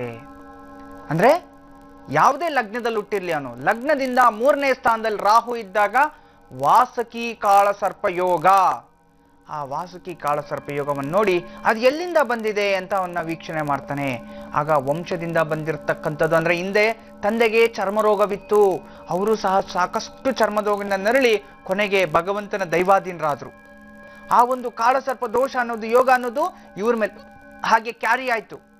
ನಂತರ ಇವನ ಜೀವನದಲ್ಲಿ ನೋಡಿ ಎಲ್ಲರ ಜೊತೆ, ಪರ ಸ್ತ್ರೀಯರ ಜೊತೆ ಅವನು ಎಲ್ಲದರಲ್ಲೂ ಚೆನ್ನಾಗಿರ್ತಾನೆ, ಆದ್ರೆ ಮಹಾ ಸೌಂದರ್ಯತವಾದ ಹೆಂಡತಿ ಜೊತೆನೆ ಇವನು ಸಂಪರ್ಕ ಇಟ್ಕೊಳ್ಳಲ್ಲ, ಹೆಂಡತಿಯಿಂದ ದೂರ ಇರ್ತಾನೆ. ಅಲ್ಲಿಗೆ ನಾವು ಯೋಚನೆ ಮಾಡಬೇಕು, ಯಾರಿಗೆ ಕುಟುಂಬದಲ್ಲಿ ಕಾಳಸರ್ಪ ದೋಷ ಇರುತ್ತೋ ಅವರ ಪತ್ನಿ ಎಷ್ಟೇ ಸೌಂದರ್ಯವಂತರಾಗಿದ್ರೂ ಸಹ ಪರಸ್ತ್ರೀ ಸಹವಾಸವನ್ನ ಮಾಡ್ತಾರೆ. ಹೆಂಡತಿಯೊಡನೆ ಆ ಒಂದು ಕಮ್ಯುನಿಕೇಶನ್ ಅನ್ನೋದು ಇರೋದಿಲ್ಲ, ಹೆಂಡತಿಯನ್ನ ದ್ವೇಷಿಸೋರಾಗ್ತಾರೆ ಅನ್ನೋದು ನಾವು ತಿಳ್ಕೋಬೇಕು. ಇನ್ನು ಅಷ್ಟೇ ಅಲ್ಲ, ಈ ರೀತಿ ಏನಾದ್ರೂ ಸರ್ಪದೋಷ ಮತ್ತೆ ಆ ಮಹಾರಾಜ ಆ ಒಂದು ವಿಶೇಷವಾಗಿ ಆ ಗುರುಗಳು ಮತ್ತೆ ಪರಿಶೀಲನೆ ಮಾಡಿ ಅವ್ರನ್ನ ಅದೇ ದೇವಸ್ಥಾನದಲ್ಲಿ, ಅದೇ ನದಿ ತೀರದಲ್ಲಿ, ಸದಾ ಜೀವನದಿಗಳು ಅರಿತಾ ಇರ್ತಕ್ಕಂಥ ನದಿ ತೀರದಲ್ಲಿ ಕೂರಿಸಿ ವಾಸಿ ಕಾಳಸರ್ಪ ಯೋಗವನ್ನ ಮಾಡಿಸ್ತಾರೆ. ನಾನು ಹೇಳ್ತೀನಿ, ಮುಂದಿನ ದಿನಗಳಲ್ಲಿ ಯಾವ ನಕ್ಷತ್ರದವರು ಯಾವ ಮಾಸದಲ್ಲಿ ಕಾಳಸರ್ಪ ದೋಷವನ್ನು ನಿವಾರಣೆ ಮಾಡ್ಕೋಬೇಕು ಹೇಳ್ಬಿಡ್ತಾರೆ ಎಲ್ರು. ಏನಂತ, ನೀನ್ ಸರ್ಪ ದೋಷ ಮಾಡ್ಕೊಮ್ಮ, ಸರ್ಪ ಸಂಸ್ಕಾರ. ಸರಿ, ಹೌದು, ನಾವು ಜಾತಕ ನೋಡಿ ಹೇಳ್ತೀವಿ, ಆದ್ರೆ ಅದು ಯಾವಾಗ ಮಾಡಿಸ್ಬೇಕು, ಯಾವ ತಿಂಗಳಲ್ಲಿ ಮಾಡಿಸ್ಬೇಕು ಅಂತಿರುತ್ತೆ. ಯಾವ ತಿಂಗಳಲ್ಲಿ ಯಾವ ನಕ್ಷತ್ರ ದಿನ ನೀವು ಮಾಡಿಸಿದ್ರೆ, ಜೀವನದಲ್ಲಿ ಒಮ್ಮೆ ಮಾಡಿಸಿದ್ರೆ ಸಾಕು, ನಿಮ್ಮ ವಂಶಕ್ಕೆ ಸರ್ಪದೋಷ ಹೋಗ್ಬಿಡುತ್ತೆ ಅಂತ ಒಂದು ಅದ್ಭುತವಾದ ಸೀಕ್ರೆಟ್ ರಹಸ್ಯವನ್ನ ಮುಂದಿನ ದಿನಗಳಲ್ಲಿ ನಾನು ತಿಳಿಸ್ತೀನಿ. ಕಾಯ್ತಾ ಇರಬೇಕು. ನಿಮ್ಮಲ್ಲಿ ಯಾರಿಗೋ ಒಂದು ಸರ್ಪದೋಷ ಇದ್ದಿದ್ದೆ ಅಲ್ವಾ, ನಿಮ್ಮ ನಕ್ಷತ್ರ ಗೊತ್ತೇ ಇರುತ್ತಲ್ವಾ, ಆ ಯಾವ ಹುಡುಗನ್ಗೆ ಯಾವ ಮಾಸದಲ್ಲಿ, ಇಂಥ ತಿಂಗಳಲ್ಲಿ ಚೈತ್ರ, ವೈಶಾಖ, ಜ್ಯೇಷ್ಠ, ಆಷಾಢ, ಶ್ರವಣ, ಭಾದ್ರಪದ, ಆಶ್ವಿಜ, ಕಾರ್ತಿಕ ಯಾವ ಮಾಸದಲ್ಲಿ ಮಾಡಿಸ್ಬೇಕು, ಅದೇ ಮಾಸದಲ್ಲಿ ಯಾವ ತಿಥಿಯಲ್ಲಿ ಮಾಡಿಸ್ಬೇಕು, ಅದೇ ತಿಥಿಯಲ್ಲಿ ಮಾಡಿಸಿದ್ರೆ ನಾ ಸರ್ಪದೋಷ ಹೋಗೋದು. ಡೈಲಿ ವರ್ಷಕ್ಕೊಂದ್ಸಲಿ ಹೋಗಿ ನೀವು ಮಾಡಿಸ್ತಾ ಇದ್ರೆ ಅದು ಹೋಗೋದಿಲ್ಲ ತಾಯಿ. ಯಾವಾಗ ಮಾಡಿಸ್ಬೇಕು ಅವಾಗ ಮಾಡಿಸ್ಬೇಕು ಅಂತ ನಾಲೆಜ್ ತಿಳ್ಕೋಬೇಕು ಅನ್ನೋದಾದ್ರೆ ಮುಂದಿನ ಎಲ್ಲಾ ಈ ಸರ್ಪದೋಷದ ಈ 1 ತಿಂಗಳು ಪೂರ್ತಿ ನೀವು ಪ್ರತಿಯೊಂದು ಸಂಚಿಕೆಯಲ್ಲೂ ನೀವು ವೀಕ್ಷಣೆ ಮಾಡಿದ್ರೆ ನಾನು ಖಂಡಿತವಾಗ್ಲೂ ಅದನ್ನ ನಾನು ತಿಳಿಸ್ತೀನಿ ಮುಂದಿನ ದಿನಗಳಲ್ಲಿ. ಅದಕ್ಕೂ ಒಂದು ಸಮಯ ಬರಲಿ, ಕಾಲಾವಕಾಶ. ಆದ್ರೆ ಅವಳ ಒಂದು ಜಾತಕವನ್ನ ಪರಿಶೀಲನೆ ಮಾಡಿ ಅವನ ಕೈಯಲ್ಲಿ ಸರ್ಪ ಸಂಸ್ಕಾರವನ್ನು ಮಾಡಿಸ್ತಾರೆ. ಸರ್ಪ ಸಂಸ್ಕಾರವನ್ನು ಮಾಡಿಸಿದ ನಂತರ ಅವನ ದುಶ್ಚಟಗಳೆಲ್ಲವೂ ದೂರ ಹೊರಟೋಯ್ತು, ದುಶ್ಚಟಗಳೆಲ್ಲವೂ ದೂರ ಹೋಯ್ತು. ಮತ್ತೆ ಪತ್ನಿಯೊಂದಿಗೆ ಅವನು ಪ್ರೀತಿ ಪ್ರೇಮದಿಂದ ಆ ಉತ್ತಮವಾದ ರಾಜ್ಯವನ್ನ ಅವನು ಪರಿಪಾಲನೆ ಮಾಡ್ತಾ, ಜನಗಳಿಗೆ ದಾನ ಧರ್ಮಗಳನ್ನು ಮಾಡ್ತಾ, ಕೊನೆಗೆ ನಿತ್ಯ ಭಗವಂತನ ಶಿವಪೂಜೆನ ಮಾಡಿ ಸಕಲ ಅಷ್ಟೈಶ್ವರ್ಯಗಳನ್ನು ಹೊಂದಿ ಕೊನೆಗೆ ನರಕವೇ ಇಲ್ಲದೆ ಸ್ವರ್ಗಲೋಕವನ್ನ ತಟ್ಟುಬಿಟ್ಟ, ವೀರಮರಣವನ್ನು ಹೊಂದ ಅಂತಂದ್ರೆ ನಾವು ನೋಡಿ ಎಷ್ಟು ಸರ್ಪದೋಷ ಇದ್ದಾಗ ಯಾವ ರೀತಿ ಅವನು ಅನುಭವಿಸ್ದ ಅಂತ. ಅದೇ ಒಂದು ವಾಸಕಿ ಕಾಳ ಸರ್ಪದೋಷ ಇದ್ದಾಗ, ಯೋಗ ಇದ್ದಾಗ ಏನಾಗುತ್ತೆ, ಸೋದರ ಸಹೋದರರಲ್ಲಿ ಜಗಳ ಜಾಸ್ತಿ. ನೋಡಿ, ನಿಮ್ಮನ್ನು ನೋಡಿದ್ರೆ ಸೋದರಿಗೆ ಕೋಪ ಜಾಸ್ತಿ, ಶತ್ರುತ್ವ ಜಾಸ್ತಿ. ನಿಮ್ಮನ್ನು ನೋಡಿದ್ರೆ ಯಾರ ಜಾತಕದಲ್ಲಿ ಇರುತ್ತೆ ಅವನು ಸ್ಪಂದಿಸೋದಿಲ್ಲ, ಅವನು ನಿಮ್ಮನ್ನೆಲ್ಲರೂ ಶತ್ರುತ ಮಾಡ್ಕೊಂಡು ಅವನೇ ಸಪರೇಟ್ ಆಗಿ ದೂರ ಇರತಕ್ಕಂಥದ್ದು. ಕುಟುಂಬದ ಸದಸ್ಯರ ಜೊತೆ ಸದಾ ಜಗಳ ಆಡುವಂಥದ್ದು, ಯಾವಾಗ್ಲೂ ಜಗಳ, ಕುಟುಂಬದ ಜೊತೆ ಯಾವಾಗ್ಲೂ ಜಗಳ ಆಡುವಂಥದ್ದು. ಮತ್ತೆ ಇವನ್ಗೆ ಪರ್ಮನೆಂಟ್ ಮಿತ್ರತ್ವರು ಯಾರು ಇರೋದಿಲ್ಲ. ಇವತ್ತು ನನ್ನ ಜೊತೆ ಇರ್ತಾರೆ, ನಾಳೆ ಇನ್ನೊಬ್ಬರ ಜೊತೆ ಇರ್ತಾರೆ, ನಾಳೆ ಇನ್ನೊಬ್ಬರ ಜೊತೆ ಇರ್ತಾರೆ, ಈ ರೀತಿ ಆಗುವಂಥದ್ದು. ಮತ್ತೆ ಇವನ್ ಏನ್ ಮಾಡ್ತಾನೆ ಅಂದ್ರೆ ಯಾವಾಗ್ಲೂ ಅನುಮಾನ, ಅವ್ರಿಗೆ ಇವ್ರಿಗೆ ಇವನ್ ಬಗ್ಗೆ ತಿಳ್ಕೊಳ್ತಾ ಇರೋದು. ಅವನ್ದು ಅಷ್ಟೇ ಕತೆ, ಈ ಕಡೆ ಅವನ ಬಗ್ಗೆ ಏನಾಯ್ತು, ಇವನ್ ಬಗ್ಗೆ ಆಯ್ತು, ಹೌದಾ ಹಾಗಾಯ್ತಾ, ಈಗ ಫೋನ್ ಮಾಡೋದು ತಿಳ್ಕೊಳ್ಳೋದು, ಅವನ ಕೆಲಸನೇ ಅದಾಗಿರುತ್ತೆ. ಅಂತಂದ್ರೆ ಅನುಮಾನ ಜಾಸ್ತಿ ಇರುತ್ತೆ ಅವನಿಗೆ. ಅವನ ಜೀವನದಲ್ಲಿ ಯಾರು ನಂಬಬೇಕು ಯಾರು ಬಿಡ್ಬೇಕು ಅನ್ನೋದು ಕನ್ಫ್ಯೂಷನ್ ಅಲ್ಲೇ ಇರ್ತಾನೆ. ಯಾರನ್ನೂ ನಂಬೋದಿಲ್ಲ, ಯಾರಿಂದ ನೆಮ್ಮದಿನೂ ಸಿಗೋದಿಲ್ಲ, ಎಲ್ಲ ಸ್ನೇಹಿತರನ್ನ ದಿನೇ ದಿನೇ ದೂರ ಮಾಡ್ಕೊಳ್ತಾ ಇರ್ತಾನೆ. ಆ ರೂಪದಲ್ಲಿ ಆಗ್ಬಿಡುವಂಥದ್ದು. ಮತ್ತೆ ಅಷ್ಟೇ ಭೋಗ ಜೀವನದಲ್ಲಿ ಅಸಂತೃಪ್ತಿ. ಭೋಗ ಜೀವನ ಅಂತಂದ್ರೆ ಎಲ್ಲದಲ್ಲೂ ಅಸಂತೃಪ್ತಿ, ಅತಿ ಆಸೆ, ಅಸಂತೃಪ್ತಿ ಜೀವನ. ಹೆಂಡತಿ ಮೇಲೇನೂ ಅನುಮಾನ ಪಡೆದಿ ಅಂತಕ್ಕದ್ದು, ಎಷ್ಟು ದುಡ್ಡು ಬಂದ್ರು ನಿಲ್ಲಲ್ಲ, ಅದ್ರಲ್ಲಿ ಅಸಂತೃಪ್ತಿ, ಕೆಲಸದಲ್ಲಿ ಅಸಂತೃಪ್ತಿ, ಇನ್ನೂ ಇದ್ದಿದ್ರೆ ಚೆನ್ನಾಗಿತ್ತು, ಅತಿ ಆಸೆನ ಹೊಂದ್ತಾ ಇರ್ತಾನೆ ಯಾವಾಗ್ಲೂ. ಮತ್ತೆ ನೋಡಿ, ಉದ್ಯೋಗದಲ್ಲಿ ಸ್ಥಿರ ಉದ್ಯೋಗ ಇರೋದಿಲ್ಲ. ಸ್ಥಿರ ಉದ್ಯೋಗ ಅಂದ್ರೆ ಉದ್ಯೋಗ ಬದಲಿಸುವಂಥದ್ದು. ಯಾವುದೋ ಒಂದು ಸರ್ಕಾರಿ ಕೆಲಸನೋ ಅವ್ನು ಪೂರ್ವಾಜಿತ ಕರ್ಮಫಲದಿಂದ ಯಾವುದೋ ಸಿಕ್ಕಿರುತ್ತೆ ಅನ್ಕೊಳ್ಳಿ, ಯಾವುದೋ ಒಂದು ಕೆಲಸ ಮಾಡ್ತಿರ್ತಾರೆ, ಆದ್ರೆ ಇಲ್ಲ ಬಿಸ್ನೆಸ್ ಮಾಡೋಣ ಅನ್ನೋದು, ಬೇರೆ ಏನಾದ್ರೂ ಮಾಡ್ಬೇಕು ಅನ್ನೋದು, ಅಥವಾ ಉತ್ತಮ ಸ್ಥಾನಕ್ಕೆ ಹೋಗ್ಬೇಕು ಅನ್ಕೊಳ್ಳೋದು, ಉತ್ತಮ ಪದವಿ ಪಡ್ಕೋಬೇಕು ಅನ್ಕೊಳ್ಳೋದು, ಇಂಥದ್ದೇನಾದ್ರೂ ಕನ್ಫ್ಯೂಷನ್ ಸಿಕ್ಕಾಕೊಂಡ್ಬಿಡೋವಂಥದ್ದು, ಅಂದ್ರೆ ತೊಂದರೆಗಳು ಸಿಕ್ಕಾಕೊಂಡ್ಬಿಡೋವಂಥದ್ದು. Confusion life. ಇದು ಮಾಡ್ಬೇಕೋ ಬೇಡವಾ ಅಂತೇಳಿ, ಈ ಕೆಲಸನೂ ಗಮನ ಹರಿಸಲ್ಲ, ಯಾವ ಕೆಲಸನೂ ಗಮನ ಹರಿಸಲ್ಲ. ಈ ರೀತಿ ಏನಾದ್ರೂ ತೊಂದರೆಗಳಿದ್ರೆ ಇದು ವಾಸುಕಿ ಕಾಳಸರ್ಪ ದೋಷ ಇರುತ್ತೆ. ಮತ್ತೆ ನೋಡಿ ಅನೇಕ ರೀತಿ ಇವನು ಯಾವ ರೀತಿ ಇರ್ತಾನೆ ಇವನು ಸಂದರ್ಭಗಳು ಅನ್ನೋದಾದ್ರೆ ಅಡಚಣೆ ಜಾಸ್ತಿ ಇರತಕ್ಕಂಥದ್ದು, ಎಲ್ಲಾ ಕೆಲಸಗಳ ಅಡಚಣೆ. ಅವನೇನೇ ಮಾಡಕ್ ಹೋಗ್ಲಿ ಏನೋ ಒಂದು ಅಡ್ಡ ಬರುವಂಥದ್ದು. ಮನೆಯಿಂದ ಯಾವುದೋ ಹೊಸ ಕೆಲಸ ಮಾಡ್ಬೇಕು, ಹೆಂಡತಿ ಅಡ್ಡ ಬಾಯಿ ಹಾಕುವಂಥದ್ದು. ಆದ್ರೆ ಪಾಪ ಅದು ಅವಳ ಗುಣ ಅಲ್ಲ, ಇವನ್ ಜಾತಕದ ಪ್ರಭಾವ ಆ ರೀತಿ ಇರುತ್ತೆ, ಅದನ್ನ ಅವ್ನು ತಿಳ್ಕೊಳ್ಳೋದಿಲ್ಲ. ಇನ್ನು ಮನೆಯಲ್ಲಿ ಅವನು ನೆಮ್ಮದಿಯಾಗಿರಲ್ಲ, ಆ ಮನೆಯವ್ರನ್ನೂ ನೆಮ್ಮದಿಯಾಗಿರೋಕ್ ಬಿಡಲ್ಲ. ಮಕ್ಕಳಿಂದನೂ ಕೆಟ್ಟ ಹೆಸರು ಅವನಿಗೆ, ಮತ್ತೆ ಹೆಂಡತಿ ಹತ್ರನೂ ಉತ್ತಮ ಗಂಡ ಅನ್ಕೊಳ್ಳಲ್ಲ, ಮಕ್ಕಳ ಹತ್ರ ಉತ್ತಮ ತಂದೆ ಅನ್ಕೊಳ್ಳಲ್ಲ. ಎಷ್ಟು ದುಡ್ಡು ದುಡಿದ್ರೂ ಸಹ ಅವನ ಜೀವನದಲ್ಲಿ ಸಾಕಾಗೋದೇ ಇಲ್ಲ. ನೋಡಿ ಎಲ್ಲಾ ಬೇರೆಯವ್ರ ವಿಚಾರದಲ್ಲಿ ಎಲ್ಲ ತಲೆ ದೂರೋದು, ಬೇರೆಯವ್ರ ವಿಚಾರದಲ್ಲಿ ಎಲ್ಲರ ವಿಚಾರದಲ್ಲೂ ತಲೆ ತೂರಿಸುವಂಥದ್ದು. ಏನಪ್ಪ ಇದು ವಿಚಾರದಲ್ಲಿ ಯಾವುದೋ ಒಂದು ವಿಚಾರ ಮಾಡ್ತಿರ್ತಿದ್ರೆ ನಾನು ಎಲ್ಲಿ ಹೋಗ್ಲಿ, ನಾನೇನ್ ಮಾಡ್ಲಿ ಅಂತ. ಮತ್ತೆ ಇನ್ನೊಂದು ಮೇಜರ್ ಪಾಯಿಂಟ್ ತಿಳ್ಕೊಳ್ಳಿ, ಯಾರಿಗೆ ವಾಸುಕಿ ಕಾಳಸರ್ಪ ಯೋಗ ಇರುತ್ತೋ ಅವರೆಲ್ಲರೂ ಸಹ ವಿದೇಶಕ್ಕೆ ಹೋಗಿ ಸಾಕಷ್ಟು ತೊಂದರೆಗಳು ಸಿಕ್ಕಾಕೊಂಡ್ಬಿಟ್ಟಿದ್ದಾರೆ, ಓಡ್ ಬಂದ್ಬಿಟ್ಟಿದ್ದಾರೆ, ಅವನಿಂದ ಆಗಿಲ್ಲ, ಅಥವಾ ಅಲ್ಲಿ ಮರಣ ಹೊಂದಿದ್ದಾರೆ, ಅಲ್ಲಿ ಆಕ್ಸಿಡೆಂಟ್ಸ್ ಆಗಿರುವಂಥದ್ದು. ಅಲ್ಲಿ ನಾವು ಆಶ್ರಯದಲ್ಲಿ ಮೊನ್ನೆ ಹಿಂದೂಗಳು ಸತ್ರು, ಅಲ್ಲಿ ಸತ್ರು, ಇಲ್ಲಿ ಸತ್ರು ಅಂತ ಹೇಳಿದ್ರಲ್ಲ, ಅವ್ರಿಗೆ ಎಲ್ಲದರ ಜಾತಿದ್ರು ವಾಸುಕಿ ಕಾಳಸರ್ಪ ಯೋಗ ಇರತಕ್ಕಂಥದ್ದು.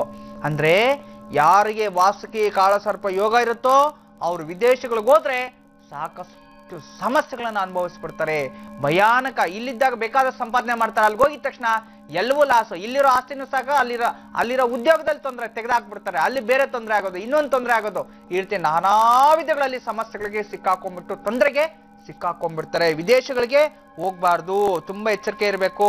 ಮತ್ತೆ ನಾಸ್ತಿಕ ಭಾವನೆ ಜಾಸ್ತಿ. ನೋಡಿ ನಾಸ್ತಿಕ ಭಾವನೆ, ನಾನ್ ದೇವ್ರ ನಂಬೋದಿಲ್ಲ, ನಾನು ದೇವ್ರ ನಂಬೋದಿಲ್ಲ.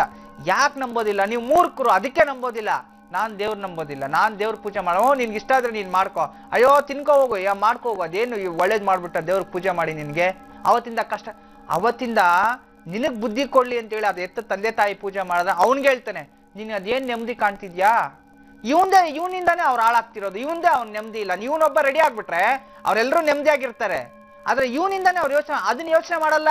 ಈ ಕಾಳಸರ್ಪ ಯೋಗ ಇರ್ತಕ್ಕಂಥವ್ರು ಏನು, ನೀನ್ ದೇವ್ರ ಪೂಜೆ ಮಾಡ್ಬಿಟ್ಟು ಏನ್ ಬಂದ್ಬಿಡ್ತು, ನಿನ್ಗೆ ಯಾವ ರೋಗ ಬಂದ್ಬಿಟ್ಟಿದೆ, ಈಗ ಏನು ಬದಲಾಗ್ಬಿಟ್ಟಿದೀನಿ, ನೀನ್ ಎಷ್ಟು ಮಾಡಿದ್ರು ಅಷ್ಟೇ ಅಂತ ಹೇಳೋವಂಥದ್ದು.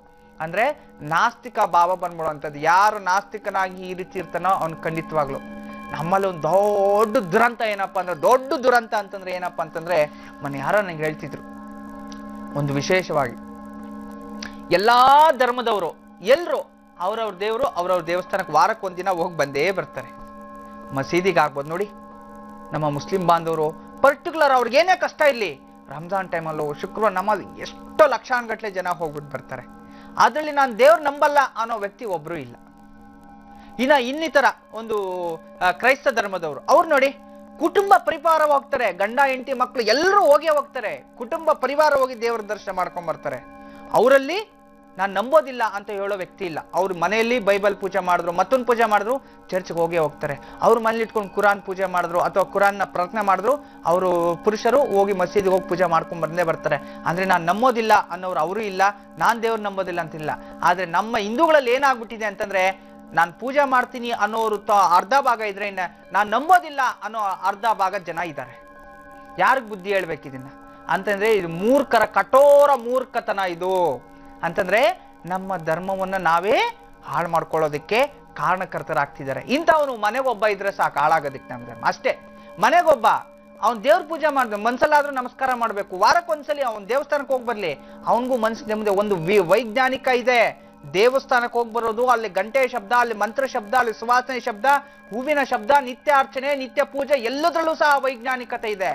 ಆ ವೈಜ್ಞಾನಿಕತೆಯನ್ನ ಮರೆತು ಹೋಗ್ತಿದ್ದಾರೆ. ಇವನು ನಾಸ್ತಿಕನ ಅಂತ ಹೇಳಿ ಅವನು ಹಾಳಾಗಿ ಹೋಗ್ತಿದ್ದಾನೆ. ಮನೆಗೆ ಒಬ್ಬ ಇದ್ರೆ ಸಾಕು, ಇವನು ಮನೇಲಿರೋನ್ ಪೂಜೆ ಮಾಡಕ್ಕೂ ಬಿಡಲ್ಲ, ದೀಪ ಹಚ್ಚಕ್ಕೂ ಬಿಡಲ್ಲ. ಅವನ್ ಕರ್ಮ ಇವ್ರಿಗೂ ಅನ್ಸ್ಕೊಂಡು ಇವ್ರಿಗೂ ನೆಮ್ಮದಿ ಇಲ್ದೆ ಇವನ್ಗೂ ನೆಮ್ಮದಿ ಇಲ್ಲ. ಕೊನೆಯಲ್ಲಿ ಅಲ್ಪಾಯುಷಲ್ಲಿ ಆಕ್ಸಿಡೆಂಟ್ ಆಗೋ, ಕೈಕಾಲು ಮುರ್ಕೊಂಡು ಅಲ್ಲಿ ಕುಡಿದು ಬಿಟ್ಟು ಹಾಸ್ಪಿಟ್ಲಿಗೆ ಅರ್ಜೆಂಟ್ ಆಂಬುಲೆನ್ಸ್ ಇದ್ರು ಎತ್ಕೊಳಕ್ ಆಗದೆ ಬೇಕಾದಷ್ಟು ಆಗತ್ತೆ. ನಿಮ್ಗೆ ಗೊತ್ತಿದೆಯೋ ಇಲ್ವೋ, ಒಂದು ದೊಡ್ಡ ವ್ಯಕ್ತಿ ನನ್ನ ಜೀವನದಲ್ಲಿ ಎದುರುಗಡೆ ನಡೆದಿರುವಂತ ಒಂದು ಸಹಜ ಘಟನೆ. ದೊಡ್ಡ ವ್ಯಕ್ತಿ, ಅವನು ಉನ್ನತ ಸ್ಥಾನದಲ್ಲಿದ್ದ. ಆ ಮನುಷ್ಯ ಇದೇ ಒಂದು ದೇವಸ್ಥಾನಗಳನ್ನ ಪರಿಪಾಲನೆ ಮಾಡೋ ಶಕ್ತಿ ಅವನಲ್ಲಿತ್ತು. ಆದ್ರೆ ಆಗ ನಮ್ಮಂತವರು ಅರ್ಚಕರು, ಬಡ ಬ್ರಾಹ್ಮಣರೆಲ್ಲ ಹೋಗಿ ಅವನ ಹತ್ರ ಬೇಡಿದ್ವಿ, ನಮ್ಗೆ ಇಂಥದ್ದು ಬೇಕು ಅಂತ. ಅವನ್ ಚೆನ್ನಾಗಿದ್ರೂ ಸಹ ನಮ್ಮ ನೋಡಕ್ ಅವ್ನಿಗೆ ಭಗವಂತನ ಭಕ್ತ, ಅವ್ನ್ ಪ್ರಸಾದ ಕೊಟ್ರೆ ಅಳ್ಸೋಗಿರತ್ ತಂದ್ಕೊಡ್ತೀಯ ನೀನು, ಎತ್ಕೊಂಡು ಹೋಗುವಂತ ಬಿಸಾಕ್ತಿದ್ದ ಅಂತ ಅಹಂಕಾರ ಮನುಷ್ಯ. ಕೊನೆಗೆ ಏನಾಯ್ತಪ್ಪ ಅನ್ನೋದಾದ್ರೆ, ಅವನು ನಾವೆಲ್ಲ ಬೇಡ್ದಾಗ ಅವನು ಚೆನ್ನಾಗಿದ್ರು ಸಹ ನಮ್ಮನ್ನು ಭೇಟಿ ಆಗಕ್ಕೆ ಬರಲಿಲ್ಲ, ಬನ್ನಿ ಅಂತ ಕರೆ ಮಾಡಿದಾಗ ನಾವು 100 ಜನ ಸೇರಿದ್ವಿ. ಆಗ ಅವನಿಗೆ ಅವತ್ತು ಎಲ್ಲರೂ ಒಂದು ಶಾಪ ಇಟ್ರು, ನೀನು ಸುಳ್ಳು ಹೇಳ್ತಿದ್ಯಾ, ನಿಜ ಆಗ್ಬಿಡುತ್ತೆ ಏನೋ ಅಂತ ಹೇಳಿ ಮನಸ್ಸು ಅಶಾಂತಿ ಮಾಡ್ಕೊಂಡು ನಾವು ಮನೆಗೇನೋ ಹೋದ್ವಿ. ಕರೆಕ್ಟಾಗಿ 15 ದಿನದಲ್ಲೇ ನಾವು ಹೇಳಿದ್ ಹೋಗಿದ್ದ 15 ದಿನದಲ್ಲೇ ಆಂಬುಲೆನ್ಸ್ ಇತ್ತು, ಸ್ವಂತ ಹಾಸ್ಪಿಟ್ಲ್ ಇತ್ತು, ಎಲ್ಲ ಇತ್ತು.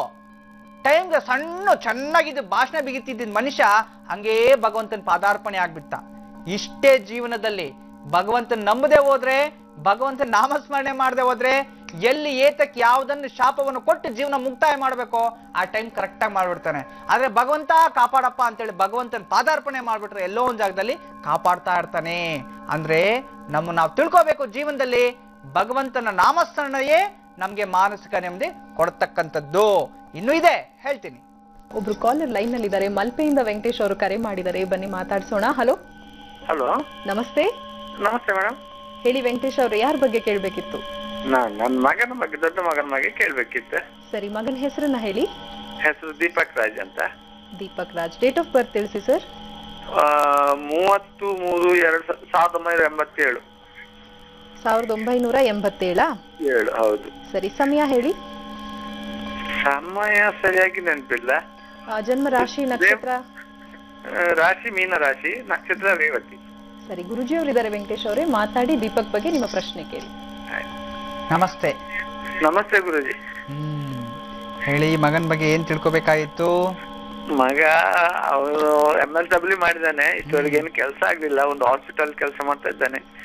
ಈಗ ಟೂರಿಂಗ್ ವೀಸಾದಲ್ಲಿ ಹೊರದೇಶಕ್ಕೆ ಹೋಗ್ತಾ ಇದ್ದಾನೆ 28ಕ್ಕೆ. ಏನಾಗ್ಬೋದು, ಅಲ್ಲಿ ಕೆಲಸ ಸಿಗ್ಬೋದಾ, ಹೇಗೆ ಅವನು ಮುಂದಿನ? ಖಂಡಿತವಾಗ್ಲೂ ಸಿಗುತ್ತೆ, ಚಿಂತೆ ಮಾಡ್ಬೇಡಿ. ಯೋಗ ತುಂಬಾ ಚೆನ್ನಾಗಿದೆ. ಮಗಂದು ತುಂಬಾ ಪ್ರಯತ್ನ ಪಟ್ಟಿದ್ದಾನೆ, ಎಜುಕೇಶನ್ ಎಲ್ಲ ತುಂಬಾ ಚೆನ್ನಾಗಿದೆ.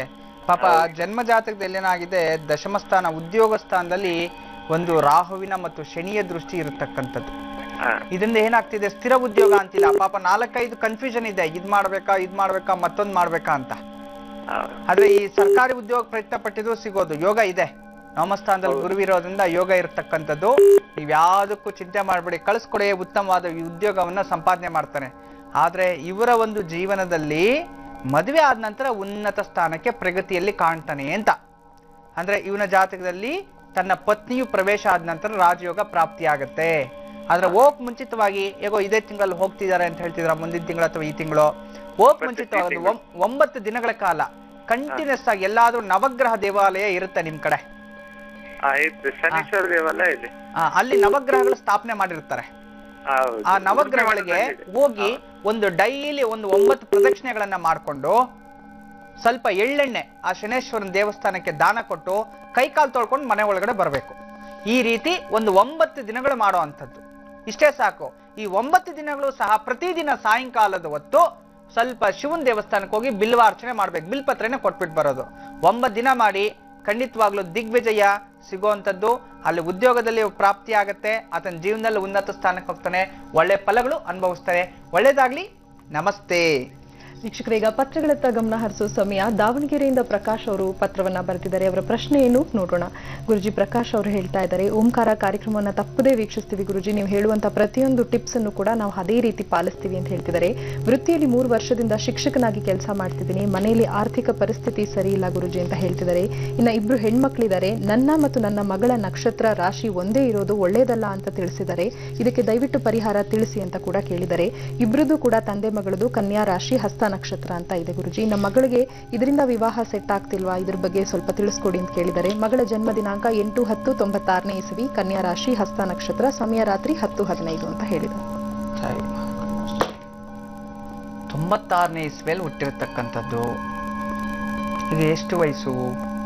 96 ಅಂತಂದ್ರೆ ಕನಿಷ್ಠ ಪಕ್ಷ ಈಗ ಮಗುಗೆ 24 ವರ್ಷ. ಅಷ್ಟು ಆಗಿಲ್ಲ ಅನ್ಕೊಳ್ತೀನಿ. ಅಂದ್ರೆ 96, 2006ಗೆ 20 ವರ್ಷ ನಡೀತಿದೆ. ನೀವು ತೊಂದರೆ ಇಲ್ಲ, ಈಗ್ಲೇನೆ ಯಾಕೆ ಚಿಂತೆ ಮಾಡ್ತೀರಿ, ಮಗು ಮದ್ವೆ ಆಗಿಲ್ಲ ಅಂತ. 20 ವರ್ಷ ಈಗೇನು ಅದು ದೊಡ್ಡ ಒಂದು ವಯಸ್ಸುಗಳು ಅಲ್ಲ. ಆದ್ರೆ ಮಗುವಿನ ಜಾತಕದಲ್ಲಿ ಕುಜದೋಷ ಕಾಣಿಸ್ತಿದೆ ನೋಡಿ. ಕುಜದೋಷ, 4ನೇ ಗ್ರಹ ಕುಜ ಚತುಸ್ಥಾನದಲ್ಲಿ ಕುಜ ಕೂತಿರ್ತಕ್ಕಂಥದ್ದು. ಚತುಸ್ಥಾನದಲ್ಲಿ ಕುಜ ಕೂತಿದ್ರೆ ಏನಾಗತ್ತೆ? ಕುಜದೋಷ ಪ್ರಾಪ್ತಿ ಆಗತ್ತೆ. ಈ ಕುಜದೋಷ ಇರೋದ್ರಿಂದ ಈ ಹುಡುಗಿ ಜೀವನದಲ್ಲಿ ಮದುವೆಗೆ ಸ್ವಲ್ಪ ಇದಾಗುತ್ತೆ. ಆದ್ರೆ ಹಸ್ತ ನಕ್ಷತ್ರದಲ್ಲಿ ಚಂದ್ರದಶೆಯಲ್ಲಿ ಹುಟ್ಟಿರ್ತಕ್ಕಂಥ ನೀವಿಬ್ರು ಪ್ರಶ್ನೆ ಇಟ್ಟಿದ್ರಿ ಏನಂತ, ಮಗು ಹುಟ್ಟಬೇಕಾದ್ರೆ ಇದನ್ನೇನಾದ್ರೂ ಪರಿಹಾರ ಮಾಡ್ಕೋಬೇಕಾಗಿತ್ತು, ನಕ್ಷತ್ರ ಶಾಂತಿ ಅಂತ ಮಾಡ್ತಾರೆ. ಆದ್ರೆ ಒಂದೇ ಮನೆಯಲ್ಲಿ ತಂದೆ ಮಗ ಇರಬಾರ್ದು. ತಂದೆ ಮಗಳು ಬೇಕಾದ್ರೆ ಇರ್ಬೋದು, ಆದ್ರೆ ತಾಯಿದು ಒಂದೇ ನಕ್ಷತ್ರ, ಮಗಳದು ಒಂದೇ ನಕ್ಷತ್ರ ಇರಬಾರ್ದು. ಒಂದೇ ನಕ್ಷತ್ರ ಇದ್ರೂ ಪಾದ ಬೇರೆ ಬೇರೆ ಇದ್ದಾಗ ಯಾವುದು ಸಮಸ್ಯೆ ಬರೋದಿಲ್ಲ. ಇಲ್ಲಿ ಪಾದ ಚೇಂಜ್ ಇರೋದ್ರಿಂದ ಸಮಸ್ಯೆಗಳಂತೂ ಏನಿಲ್ಲ. ಆರ್ತಿ ನಿಮ್ಗೇನಾದ್ರೂ ಸಮಸ್ಯೆ ಕಾಡ್ತಿದೆ, ಅದೇ ಸಮಸ್ಯೆ ಅಂದ್ರೆ ನಕ್ಷತ್ರ ಶಾಂತಿ ಅಂತ ಮಾಡ್ತಾರೆ ಹುಟ್ಟಿದಾಗ. ಆ ನಕ್ಷತ್ರ ಶಾಂತಿಯನ್ನ ಮಾಡಿ ಗೋದಾನ ಮಾಡುವಂಥದ್ದು, ಧಾನ್ಯ ದಾನ ಮಾಡುವಂಥದ್ದು, ವಸ್ತ್ರದಾನ, ಸುವರ್ಣದಾನ ಇಂಥದ್ದೇನಾದ್ರೂ ಮಾಡ್ಬೋದಾಗಿತ್ತು. ಈಗ ಎಲ್ಲವೂ ಮುಗಿದೋಯ್ತು, ಈಗ ಅವಶ್ಯಕತೆ ಇಲ್ಲ.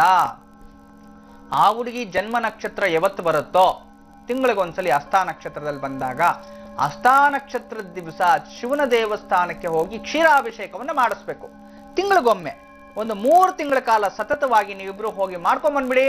ನಿಮ್ಮ ಜೀವನದಲ್ಲಿ ಆರ್ಥಿಕ ಸ್ಥಿತಿಯಲ್ಲಿ ಪ್ರಗತಿ, ಮಗಳಿಗೆ ವಿವಾಹ ಯೋಗ ಕೂಡಿ ಬರುತ್ತೆ. ಆದ್ರೆ ಕುಜದೋಷ ಇರತಕ್ಕಂತ ವರನನ್ನೇ ಮದುವೆ ಮಾಡಬೇಕು. ಈ ಕುಜದೋಷ ನಿವಾರಣೆಗೆ ಬಿಳಿ ಎಕ್ಕದ ಗಿಡಕ್ಕೆ 9 ದಿನಗಳನ್ನ ಪೂಜೆ ಮಾಡಿ ಪ್ರತಿ ಮಂಗಳವಾರ ಸುಬ್ರಹ್ಮಣ್ಯ ಸ್ವಾಮಿ ಅಷ್ಟೋತ್ರ ಓದ್ಕೊಳ್ತಾ ಇರ್ಲಿ. ಖಂಡಿತ ಅತಿ ಶೀಘ್ರವಾಗಿ ವಿವಾಹ ಪ್ರಾಪ್ತಿಯಾಗತ್ತೆ. ಒಳ್ಳೇದಾಗ್ಲಿ. ನಮಸ್ತೆ. ವೀಕ್ಷಕರೇ, ಮೈಸೂರಿನಿಂದ ರಾಜೇಶ್ವರಿ ಅವರು ಕರೆ ಮಾಡಿದ್ದಾರೆ, ಬನ್ನಿ ಮಾತಾಡ್ಸೋಣ. ಹಲೋ. ಹಲೋ, ನಮಸ್ತೆ ರಾಜೇಶ್ವರಿ ಅವರು. ನಮಸ್ತೆ ಮೇಡಮ್. ಹೇಳಿಮ್ಮ, ಯಾರ ಬಗ್ಗೆ ಕೇಳ್ಬೇಕಿತ್ತು?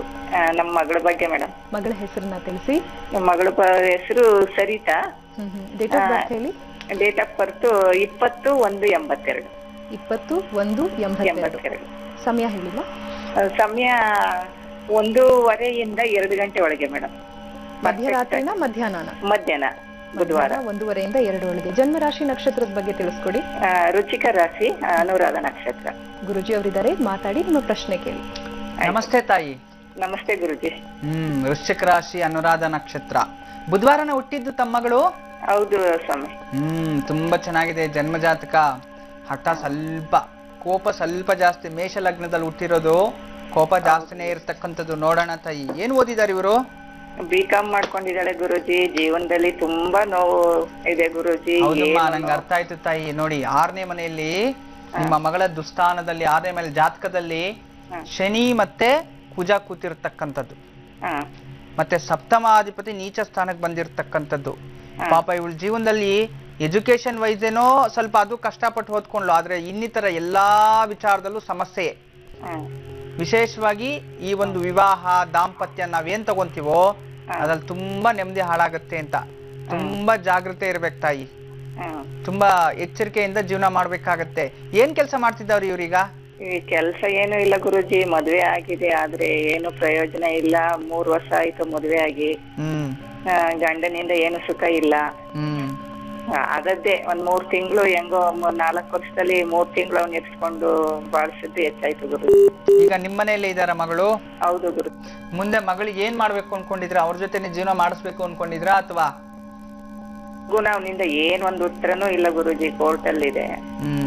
ಸರಿಮ್ಮ, ಯಾಕಂದ್ರೆ ನಾನು ಇರೋದು ನಿಜವನ್ನೇ ಹೇಳ್ತಿದ್ದೀನಿ. ಹೇಳಿ ಗುರುಜಿ. ಈ ಮಗಳ ಜಾತಕದಲ್ಲಿ ಆ ವರನ ಜೊತೆ ನೀವ್ ಯಾರ ಜೊತೆ ಹುಡುಗನ ಜೊತೆ ಕೊಟ್ಟಿದ್ರೋ ಅಲ್ಲಿ ಹೋದ್ರೆ ಈ ಹುಡುಗಿಗೆ ಆಯುಷ್ಯ ಕಮ್ಮಿ ಅಂತ, ಅಂದ್ರೆ ಹೋಗಿ ಆತ್ಮಹತ್ಯೆ ಮಾಡ್ಕೊಳ್ಳೋದು ಇಂಥದ್ದೆಲ್ಲ ಆಗ್ಬಿಡುತ್ತೆ. ಸುಮ್ನೆ ಅಲ್ಲಿಗೆ ಕಳ್ಸೋದ್ ಬೇಡ, ಡಿವೋರ್ಸ್ ತಗೊಳ್ಳಿ. 2016ರಲ್ಲಿ ಮತ್ತೆ ವಿವಾಹ ಯೋಗ ಇರ್ತಕ್ಕಂಥದ್ದು. 2016ರಲ್ಲಿ, ಅಲ್ಲಿ ತನಕ 2016 ಆ ಟೈಮಲ್ಲಿ ಮತ್ತೆ ಮದುವೆ ಆಗುವಂತ ಯೋಗ ಇದೆ. ಚಿಂತೆ ಮಾಡ್ಬೇಕಾಗಿಲ್ಲ. ಆದ್ರೆ ಉತ್ತಮವಾದ ವರ ಸಿಗ್ತಾನೆ, ಯಾಕಂದ್ರೆ ನವಮ ಸ್ಥಾನ ಶುದ್ಧಿ ಇರೋದ್ರಿಂದ ಈ 2ನೇ ಮದುವೆ ಆದ ನಂತರ ಆ ಜೀವನದಲ್ಲಿ ಸುಖವನ್ನು ಅನುಭವಿಸ್ತಾಳೆ ಅಂತ. ಆದ್ರೆ ಚಿಂತೆ ಮಾಡೋದು ಬೇಡ. ಆ ಹುಡುಗಿನ ಸ್ವಲ್ಪ ಎಜುಕೇಶನ್ ಮಾಡ್ಕೊಂಡಿದ್ದಾಳೆ, ಸ್ವಲ್ಪ ಅದನ್ನೇ ಹೈಯರ್ ಸ್ಟಡೀಸ್ ಮಾಡ್ಕೊಂಡು ಯಾವ್ದಾದ್ರು ಕೆಲ್ಸಕ್ಕೆ ಸೇರ್ಕೊಂಡು ಈ ಕಷ್ಟವನ್ನ ಮರೀಲಿಕ್ಕೆ ಏನಾದ್ರೂ ಬ್ಯುಸಿ ಆಗಿರಕ್ಕೆ ಹೇಳಿ. ಸುಮ್ನೆ ಮನೇಲಿ ಇದ್ಕೊಂಡು ನೊಂದ್ಕೊಂಡು ನಿಮ್ಮಿಂದ ಅವ್ರಿಗೂ ನೆಮ್ಮದಿ ಇಲ್ಲ, ಅವರಿಂದ ನಿಮ್ಗೂ ನೆಮ್ಮದಿ ಇಲ್ಲ, ಕೋಪ ಜಾಸ್ತಿ, ನೀವು ನೆಮ್ಮದಿ ಆಗಿಲ್ಲ ಮನೇಲಿ. ಅವಳಿಂದ ಎಲ್ಲರಿಗೂ ಸಮಸ್ಯೆನೆ. ಅದು ಡಿಪ್ರೆಷನ್ ತರ, ಹುಚ್ಚರ ತರ ಆಡ್ತಿದೆ ಮಗಳು. ಈಗ ಬೇರೆ ಸಾಡೆ ಸಾತಿ ಬೇರೆ ನಡೀತಿದೆ. ಅವ್ರ ಬಗ್ಗೆ ನೀವ್ ಯೋಚನೆ ಮಾಡ್ಕೊಂಡು ನಿಮ್ಮ ಆರೋಗ್ಯ ಎಲ್ಲ ಕುಂಠಿತ ಆಗತ್ತೆ ಅಷ್ಟೇ. ಅದನ್ನ ಅವ್ರಿಗಿನ ಒಂದ್ ಯಾವ್ದಾದ್ರು ಒಂದ್ ಕೆಲ್ಸ, ಏನೇ ಒಂದ್ ಕೆಲ್ಸ ಆಗ್ಲಿ, ಸಣ್ಣ ಕೆಲ್ಸ ಆದ್ರೂ ಪರವಾಗಿಲ್ಲ, ಬೆಳಗ್ಗೆ ಹೋಗಿ ಸಾಯಂಕಾಲ ಬರ್ತಿದ್ರೆ ಬ್ಯುಸಿ ಆಗಿದ್ರೆ ಕೆಲಸದಲ್ಲಿ ತನ್ನ ಕಷ್ಟಗಳು ತಾನು ಮರಿತಾಳೆ. ಆದ್ರೆ ಇವಳ ಜಾತಕದಲ್ಲಿ ಶನಿ ಮತ್ತೆ ಕುಜ ಇರೋದ್ರಿಂದ ಇವಳು ಶನಿ ಕುಜ ಸಂಧಿ ಶಾಂತಿಯನ್ನ ಮಾಡ್ಕೋಬೇಕಾಗತ್ತೆ ಜೀವನದಲ್ಲಿ. ಜೊತೆಯಲ್ಲಿ ರಾಹುವಿನ ದೃಷ್ಟಿ ಬೀಳ್ತಾ ಇರತಕ್ಕಂಥದ್ದು, ಅಥವಾ ಕುಜ ರಾಹು ಸಂಧಿ ಶಾಂತಿ ಯಾವ್ದಾದ್ರು ಸರಿ. ದೋಷ ಇದೆಯಾ ಗುರುಜಿ ಅವಳಿಗೆ? ನಾಗರ ದೋಷ? ಅಮ್ಮ, ನಾಗದೋಷ ಇಲ್ಲ ತಾಯಿ. ಜಾತಕದಲ್ಲಿ ಇರೋದೇ ಕುಜ ದೋಷದೊಂದಿಗೆ ಶನಿ ಕರ್ಮ ಜಾಸ್ತಿ ಇರ್ತಕ್ಕಂಥದ್ದು. ಶನಿಯ ಒಂದು ದೋಷ.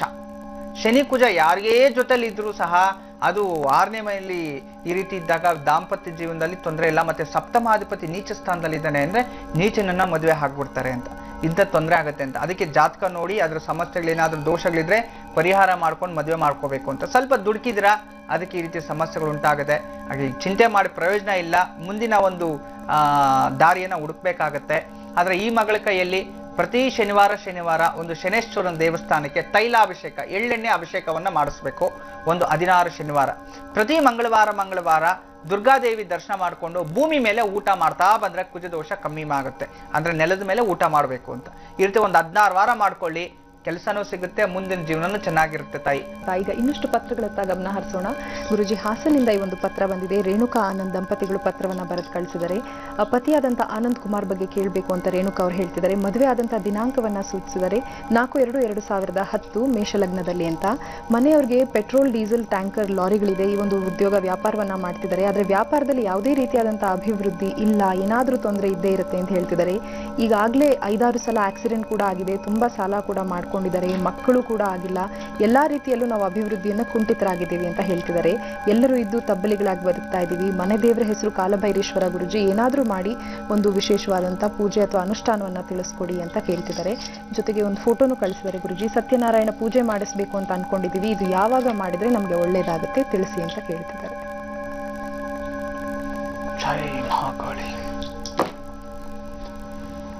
ಜಾತಕದಲ್ಲಿ ವಿಶೇಷ ಸ್ಥಾನ, ಸಪ್ತಮ ಸ್ಥಾನ ತೋರಿಸ್ತಿದೆ. ಜಾತಕದಲ್ಲಿ ಇಬ್ಬರು ಜಾತಕನೂ ತುಂಬ ಚೆನ್ನಾಗಿದೆಯಮ್ಮ. ಆದರೆ ಜಾತಕದಲ್ಲಿ ನೀವು ಕಳಿಸಿರ್ತಕ್ಕಂತಹ ಒಂದು ತೇಜೋಮಂದಿಯ ಶಾಸ್ತ್ರದ ಪ್ರಕಾರ ನಿಮ್ಮ ಇಬ್ಬರು ಜೀವನದಲ್ಲೂ ತುಂಬ ಉತ್ತಮವಾದ ಸ್ಥಾನ, ಸ್ಥಿತಿಗತಿಗಳು ಎಲ್ಲವೂ ಇದೆ. ಎಲ್ಲವೂ ಭಗವಂತ ಕೊಟ್ಟಿದ್ದಾನೆ. ಆದರೆ ಯಾವುದರಲ್ಲೂ ಅಭಿವೃದ್ಧಿ ಇದುವರೆಗೂ ಇಲ್ಲ. ಇದು ಮೇನ್ ನೋಡಿ. ಭಗವಂತ ಎಲ್ಲ ಆಸ್ತಿ ಅಂತಸ್ತೆಲ್ಲ ಕೊಟ್ಟ, ಆದರೆ ಅಭಿವೃದ್ಧಿ ಅನ್ನೋದಾಗ್ತಿಲ್ಲ. ಸಾಲದಿಂದ ಹೊರೆಗಳು ಸಿಕ್ಕಾಕೊಂಡ್ಬಿಟ್ಟಿದ್ರಿ, ಸಾಕಷ್ಟು ದುಡ್ಡು ದುಡಿದ್ರೂ ನಿಲ್ತಾ ಇಲ್ಲ. ಇದಕ್ಕೆಲ್ಲ ಕಾರಣ ಇವರ ಜಾತಕದಲ್ಲಿರ್ತಕ್ಕಂತಹ ಒಂದು ಜನ್ಮರಾಹು ದೋಷ ನೋಡಿ. ಇವರೇನೋ ಬಿಲ್ಡಿಂಗ್ ಕಟ್ಟಬೇಕಾದ್ರೆ, ಏನೋ ಮಾಡ್ಬೇಕಾದ್ರೆ ಈ ಜಾತಕದಲ್ಲಿ ತೋರಿಸ್ತಾ ಇದೆ ಜಲಸ್ಥಾನೇಶು ಸರ್ಪಹತ್ಯ. ಅಂದ್ರೆ ಜಲಸ್ಥಾನ ಅಂದ್ರೆ ನೀರು ಸ್ಥಾನ ಅಂದ್ರೆ ಕೆರೆ, ಬಾವಿ, ಹಳ್ಳ, ದಿಂಡೆ, ಬೋರ್ವೆಲ್ ಹಾಕೋ ಇಂಥ ಸಮಯದಲ್ಲಿ ಎಲ್ಲೋ ಒಂದು ಜಾಗದಲ್ಲಿ ಸರ್ಪ ಹತ್ಯವನ್ನು ಮಾಡಿದ್ದಾರೆ. ಆ ಸರ್ಪಶಾಪ ಇವ್ರ ಮೇಲೆ ಇರತಕ್ಕಂಥದ್ದು. ಅದರಿಂದ ಆ ಸರ್ಪದೋಷವನ್ನ ನಿವೃತ್ತಿ ಮಾಡ್ಕೋಬೇಕು. ಸರ್ಪದೋಷವನ್ನು ನಿವೃತ್ತಿ ಮಾಡಿಸ್ಬಿಡಿ, ಖಂಡಿತವಾಗ್ಲೂ ಸರಿ ಹೋಗುತ್ತೆ. ನಿಮ್ಮ ಉತ್ತಮ ಜೀವನದಲ್ಲೂ ಅನುಕೂಲ ಆಗುತ್ತೆ. ಆದರೆ ಒಮ್ಮೆ ನೀವೇನು ಮಾಡಬೇಕು, ನೀವು ನಿಮ್ಮ ಪತಿ ಪತ್ನಿಯರಿಬ್ಬರೂ ಸರಿ ಪ್ರತಿ ಹುಣ್ಣಿಮೆ ದಿನ ಯಾವುದಾದ್ರೂ ವಿಷ್ಣು ದೇವಸ್ಥಾನಕ್ಕೆ ಹೋಗಿ ತುಳಸಿ ಅರ್ಚನೆ ಮಾಡಿಸ್ಬೇಕು. ತುಳಸಿ ಅರ್ಚನೆ ಮಾಡಿ ಮಾರನೇ ದಿನ ನದಿ ತೀರಕ್ಕೆ ಹೋಗ್ಬೇಕು, ಸ್ನಾನ ಮಾಡ್ಕೊಂಡು ಬರಬೇಕು. ಅಂದರೆ ಪೌರ್ಣಮಿ ದಿನ ವಿಷ್ಣು ದೇವ ದರ್ಶನ ಮಾಡಿಕೊಂಡು ಮಾರನೇ ದಿನ ನದಿ ತೀರಕ್ಕೆ ಹೋಗಿ ಸ್ನಾನ ಮಾಡಿಕೊಂಡು ಅಲ್ಲಿ ಒಂದಿಡಿ ಎಳ್ಳನ್ನ ನೀರಿಗೆ ಬಿಟ್ಬಿಟ್ಟು ಬರ್ತಾ ಇರಬೇಕು. ಈ ರೀತಿ 3 ತಿಂಗಳು ಮಾಡಿಬಿಡಿ, ಇವ್ರ ಜಾತಕದಲ್ಲಿರೋ ದೋಷ ನಿವಾರಣೆ ಆಗ್ಬಿಡುತ್ತೆ. ಖಂಡಿತ ಆರ್ಥಿಕ ಸ್ಥಿತಿಯಲ್ಲಿ ಎಲ್ಲದರಲ್ಲೂ ಪ್ರಗತಿ ಕಾಣ್ತೀರಾ. ಒಳ್ಳೇದಾಗ್ಲಿ ತಾಯಿ. ನಮಸ್ತೆ. ವೀಕ್ಷಕರೇ, ಮೈಸೂರಿಂದ ಅಶ್ವಿತಾ ಅವರು ಕರೆ ಮಾಡಿದ್ದಾರೆ, ಬನ್ನಿ ಮಾತಾಡ್ಸೋಣ. ಹಲೋ ಮೇಡಮ್, ನಾನು ಅಶ್ವಿತಾ ಅಂತ. ಹೇಳಿ ಅಶ್ವಿತಾ ಅವರೇ, ಯಾರ ಬಗ್ಗೆ ಕೇಳಬೇಕಿತ್ತು? ನನ್ನ ಬಗ್ಗೆನೇ ಕೇಳಬೇಕಾಯ್ತು ಮೇಡಮ್. ಡೇಟ್ ಆಫ್ ಬರ್ತ್ ತಿಳಿಸಿ ಅಶ್ವಿತಾ. 29 10 1991. 91ನೇ ಇಸ್ವಿ. ಸಮಯ ಹೇಳಿ. 11:01 ಮಂಗಳವಾರ. ರಾತ್ರಿನಾ ಬೆಳಗ್ಗೆನಾ? ರಾತ್ರಿ 11:01ಕ್ಕೆ. ಜನ್ಮರಾಶಿ ನಕ್ಷತ್ರ ಹೇಳಿ. ಕಟಕ ರಾಶಿ, ಪುಷ್ಯ ನಕ್ಷತ್ರ. ಸರಿ, ಗುರುಜಿ ಅವರಿದ್ದಾರೆ ಅಶ್ವಿತಾ, ಮಾತಾಡಿ, ನಿಮ್ಮ ಪ್ರಶ್ನೆ ಕೇಳಿ. ನಮಸ್ತೆ ಗುರುಜಿ. ನಮಸ್ತೆ ತಾಯಿ. ನಿಮ್ ಕಾರ್ಯಕ್ರಮ ತಪ್ಪಿಸ್ತೀವಿ ಗುರುಜಿ. ಒಳ್ಳೇದಾಗ್ಲಿ ತಾಯಿ. ಗುರುಜಿ, ನಾನು ಇಂಜಿನಿಯರಿಂಗ್ ಕಂಪ್ಲೀಟ್ ಆಗಿದೆ. ಸರಿ. ಆದ್ರೆ ಕೆಲಸ ಹುಡುಕ್ತಿದ್ದೀನಿ, ಎಲ್ಲೂ ಕೆಲಸ ಸಿಗ್ತಿಲ್ಲ. ಎಷ್ಟು ದಿನ ಆಯ್ತಮ್ಮ ಇಂಜಿನಿಯರಿಂಗ್ ಕಂಪ್ಲೀಟ್ ಆಗಿ? ಅಂದ್ರೆ 2013 ಮುಗಿಸ್ದೆ. ಅದೇ ಹುಡುಕ್ತಿದ್ದೀನಿ, ಯಾವ್ದು ಕೆಲಸ ಸಿಗ್ತಿಲ್ಲ. ಬ್ಯಾಂಕ್ ಎಕ್ಸಾಮು ತಗೋತಿದ್ದೀನಿ, ಅದ್ರಲ್ಲೂ ಎಕ್ಸಾಮ್ ಬರೀತಿದ್ದೀನಿ, ರಿಸಲ್ಟ್ ಯಾವ್ದು ಸರಿ ಬರ್ತಾ ಇಲ್ಲ. ನಿನ್ನ ಜಾತಕದಲ್ಲಿ ಉದ್ಯೋಗ ಸ್ಥಾನ ಸರಿ ಇಲ್ಲ. ಏನ್ ನಿಮ್ಮ ಮನೆ ದೇವರು? ಬಿಳಿರಂಗ, ಇದು ರಂಗನಾಥ ಸ್ವಾಮಿ ಮತ್ತೆ ಚೌಡೇಶ್ವರಿ. ರಂಗನಾಥ ಸ್ವಾಮಿ, ಚೌಡೇಶ್ವರಿ. ಖಂಡಿತ ತಾಯಿ. ಯಾಕೆಂದ್ರೆ ಜಾತಕದಲ್ಲಿ ರಮಲಶಾಸ್ತ್ರ ಪ್ರಕಾರ ನಿನ್ನ ಜಾತಕದಲ್ಲಿ ತೋರಿಸಿರ್ತಕ್ಕಂಥದ್ದು ಲಗ್ನಾಧಿಪತಿ ಚತುಸ್ಥಾನದಲ್ಲಿ ಸುಖ ಸ್ಥಾನದಲ್ಲಿ ಇದ್ದಾನೆ. ಆದರೆ ಉದ್ಯೋಗ ಸ್ಥಾನ ಸರಿ ಇಲ್ಲ, ದಶಮ ಸ್ಥಾನದಲ್ಲಿ. ಉದ್ಯೋಗದಲ್ಲಿ ಸಮಸ್ಯೆ ಇರುತ್ತೆ. ಪ್ರತಿ ಅಮಾವಾಸ್ಯೆ ಹಿಂದಿನ ದಿನ ಅಂದ್ರೆ ಮಾಸ ಶಿವರಾತ್ರಿ ಅಂತ ಬರುತ್ತೆ. ಆ ಮಾಸ ಶಿವರಾತ್ರಿ ದಿನ ಶಿವನ ದೇವಸ್ಥಾನದಲ್ಲಿ ರುದ್ರಾಭಿಷೇಕ, ತಿಂಗಳಿಗೊಂದ್ಸಲಿ 3 ತಿಂಗಳ ಕಾಲ ನೀನು ಮಾಡಿಸು ತಾಯಿ. ಮತ್ತೆ ಪ್ರತಿ ಸೋಮವಾರ ಶಿವನ ದೇವಸ್ಥಾನದಲ್ಲಿ ಬೆಲ್ಲದ ಮೇಲೆ ತುಪ್ಪದ ದೀಪ ಹಚ್ಚಿ ಅಕ್ಕಿ ಮತ್ತು ಒಂದು ಬಿಳಿ ವಸ್ತ್ರವನ್ನ ದಾನ ಕೊಡಬೇಕು. ಈ ರೀತಿ ಒಂದು 16 ವಾರ ಮಾಡಿ. ನೀನು 4 ವಾರ 5 ವಾರ ಮಾಡೋಷ್ಟೊತ್ತಿಗೆ ನಿಮ್ಗೆ ಉದ್ಯೋಗ ಸಿಕ್ಕಿರುತ್ತೆ. ಆದ್ರೆ ಯಾವುದೇ ಕಾರಣಕ್ಕೂ ಬಿಡಬಾರ್ದು, ಕಂಪ್ಲೀಟ್ ಮಾಡಬೇಕು. ಈ ರೀತಿ ಕಂಪ್ಲೀಟ್ ಮಾಡ್ಕೊಂಡ್ರೆ ಖಂಡಿತವಾಗ್ಲೂ 16 ವಾರದಲ್ಲಿ ಉತ್ತಮವಾದ ಉದ್ಯೋಗ, ಮಾನಸಿಕ ನೆಮ್ಮದಿಯು ನೀನ್ ಸಿಗುತ್ತೆ ತಾಯಿ. ಆಮೇಲೆ ಮದ್ವೆನೂ ನೋಡ್ತಿದಾರೆ ಗುರುಜಿ. ಅದು ಮದ್ವೆನೂ ಆಗುತ್ತೆ, ಚಿಂತೆ ಮಾಡಬೇಡಿ. ಫಸ್ಟ್ ಉದ್ಯೋಗ ತಗೊಳ್ಳಿ, ಒಳ್ಳೆ ವರಾಸ್ ಬೇಕಲ್ಲ, ಒಳ್ಳೆ ಸಂಬಂಧ. ಉದ್ಯೋಗ ಇಲ್ಲ ಅಂತಂದ್ರೆ ಒಳ್ಳೆ ಸಂಬಂಧ ಸಿಗಲ್ಲ, ಹೌದಲ್ವಾ? ರೆಸ್ಪೆಕ್ಟ್. ಆದ್ರಿಂದ ಈ ಮೇ ಕಳೆದ ನಂತರನೇ ನಿಂಗೆ ಮದ್ವೆ ಆಗೋದು. ಅಲ್ಲಿವರೆಗೂ ನೀನ್ ಏನ್ ಪ್ರಯತ್ನ ಮಾಡಿದ್ರು ಆಗೋದಿಲ್ಲ.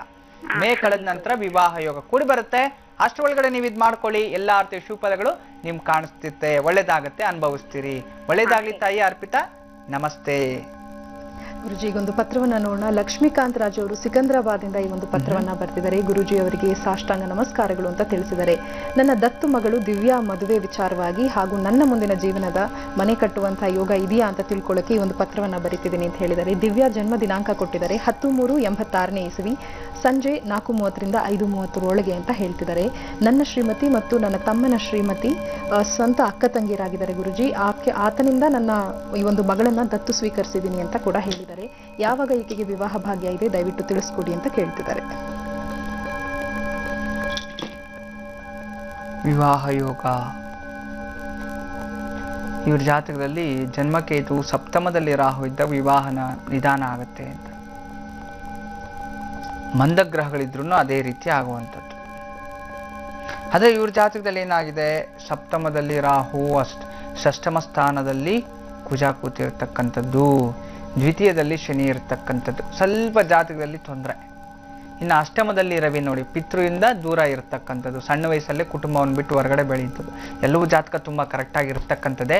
ಆದರೆ ಜನ್ಮ ಜಾತಕದಲ್ಲಿರ್ತಕ್ಕಂಥ ದೋಷ ನಿವಾರಣೆಗೆ ನೀವು ಆದಷ್ಟು ಬೇಗ ಈ ಮೂಗು ಕೈಯಲ್ಲಿ ಪ್ರತಿದಿನವೂ ಬೆಳಗ್ಗೆನೆ ಒಂದು ಆದಿತ್ಯ ಹೃದಯ ಮಂತ್ರವನ್ನು ಪಾರಾಯಣ ಮಾಡಿಸಿ. ಒಂದು 108 ದಿನಗಳ ಕಾಲ ಪಾರಾಯಣ ಮಾಡಿಸ್ಬೇಕು.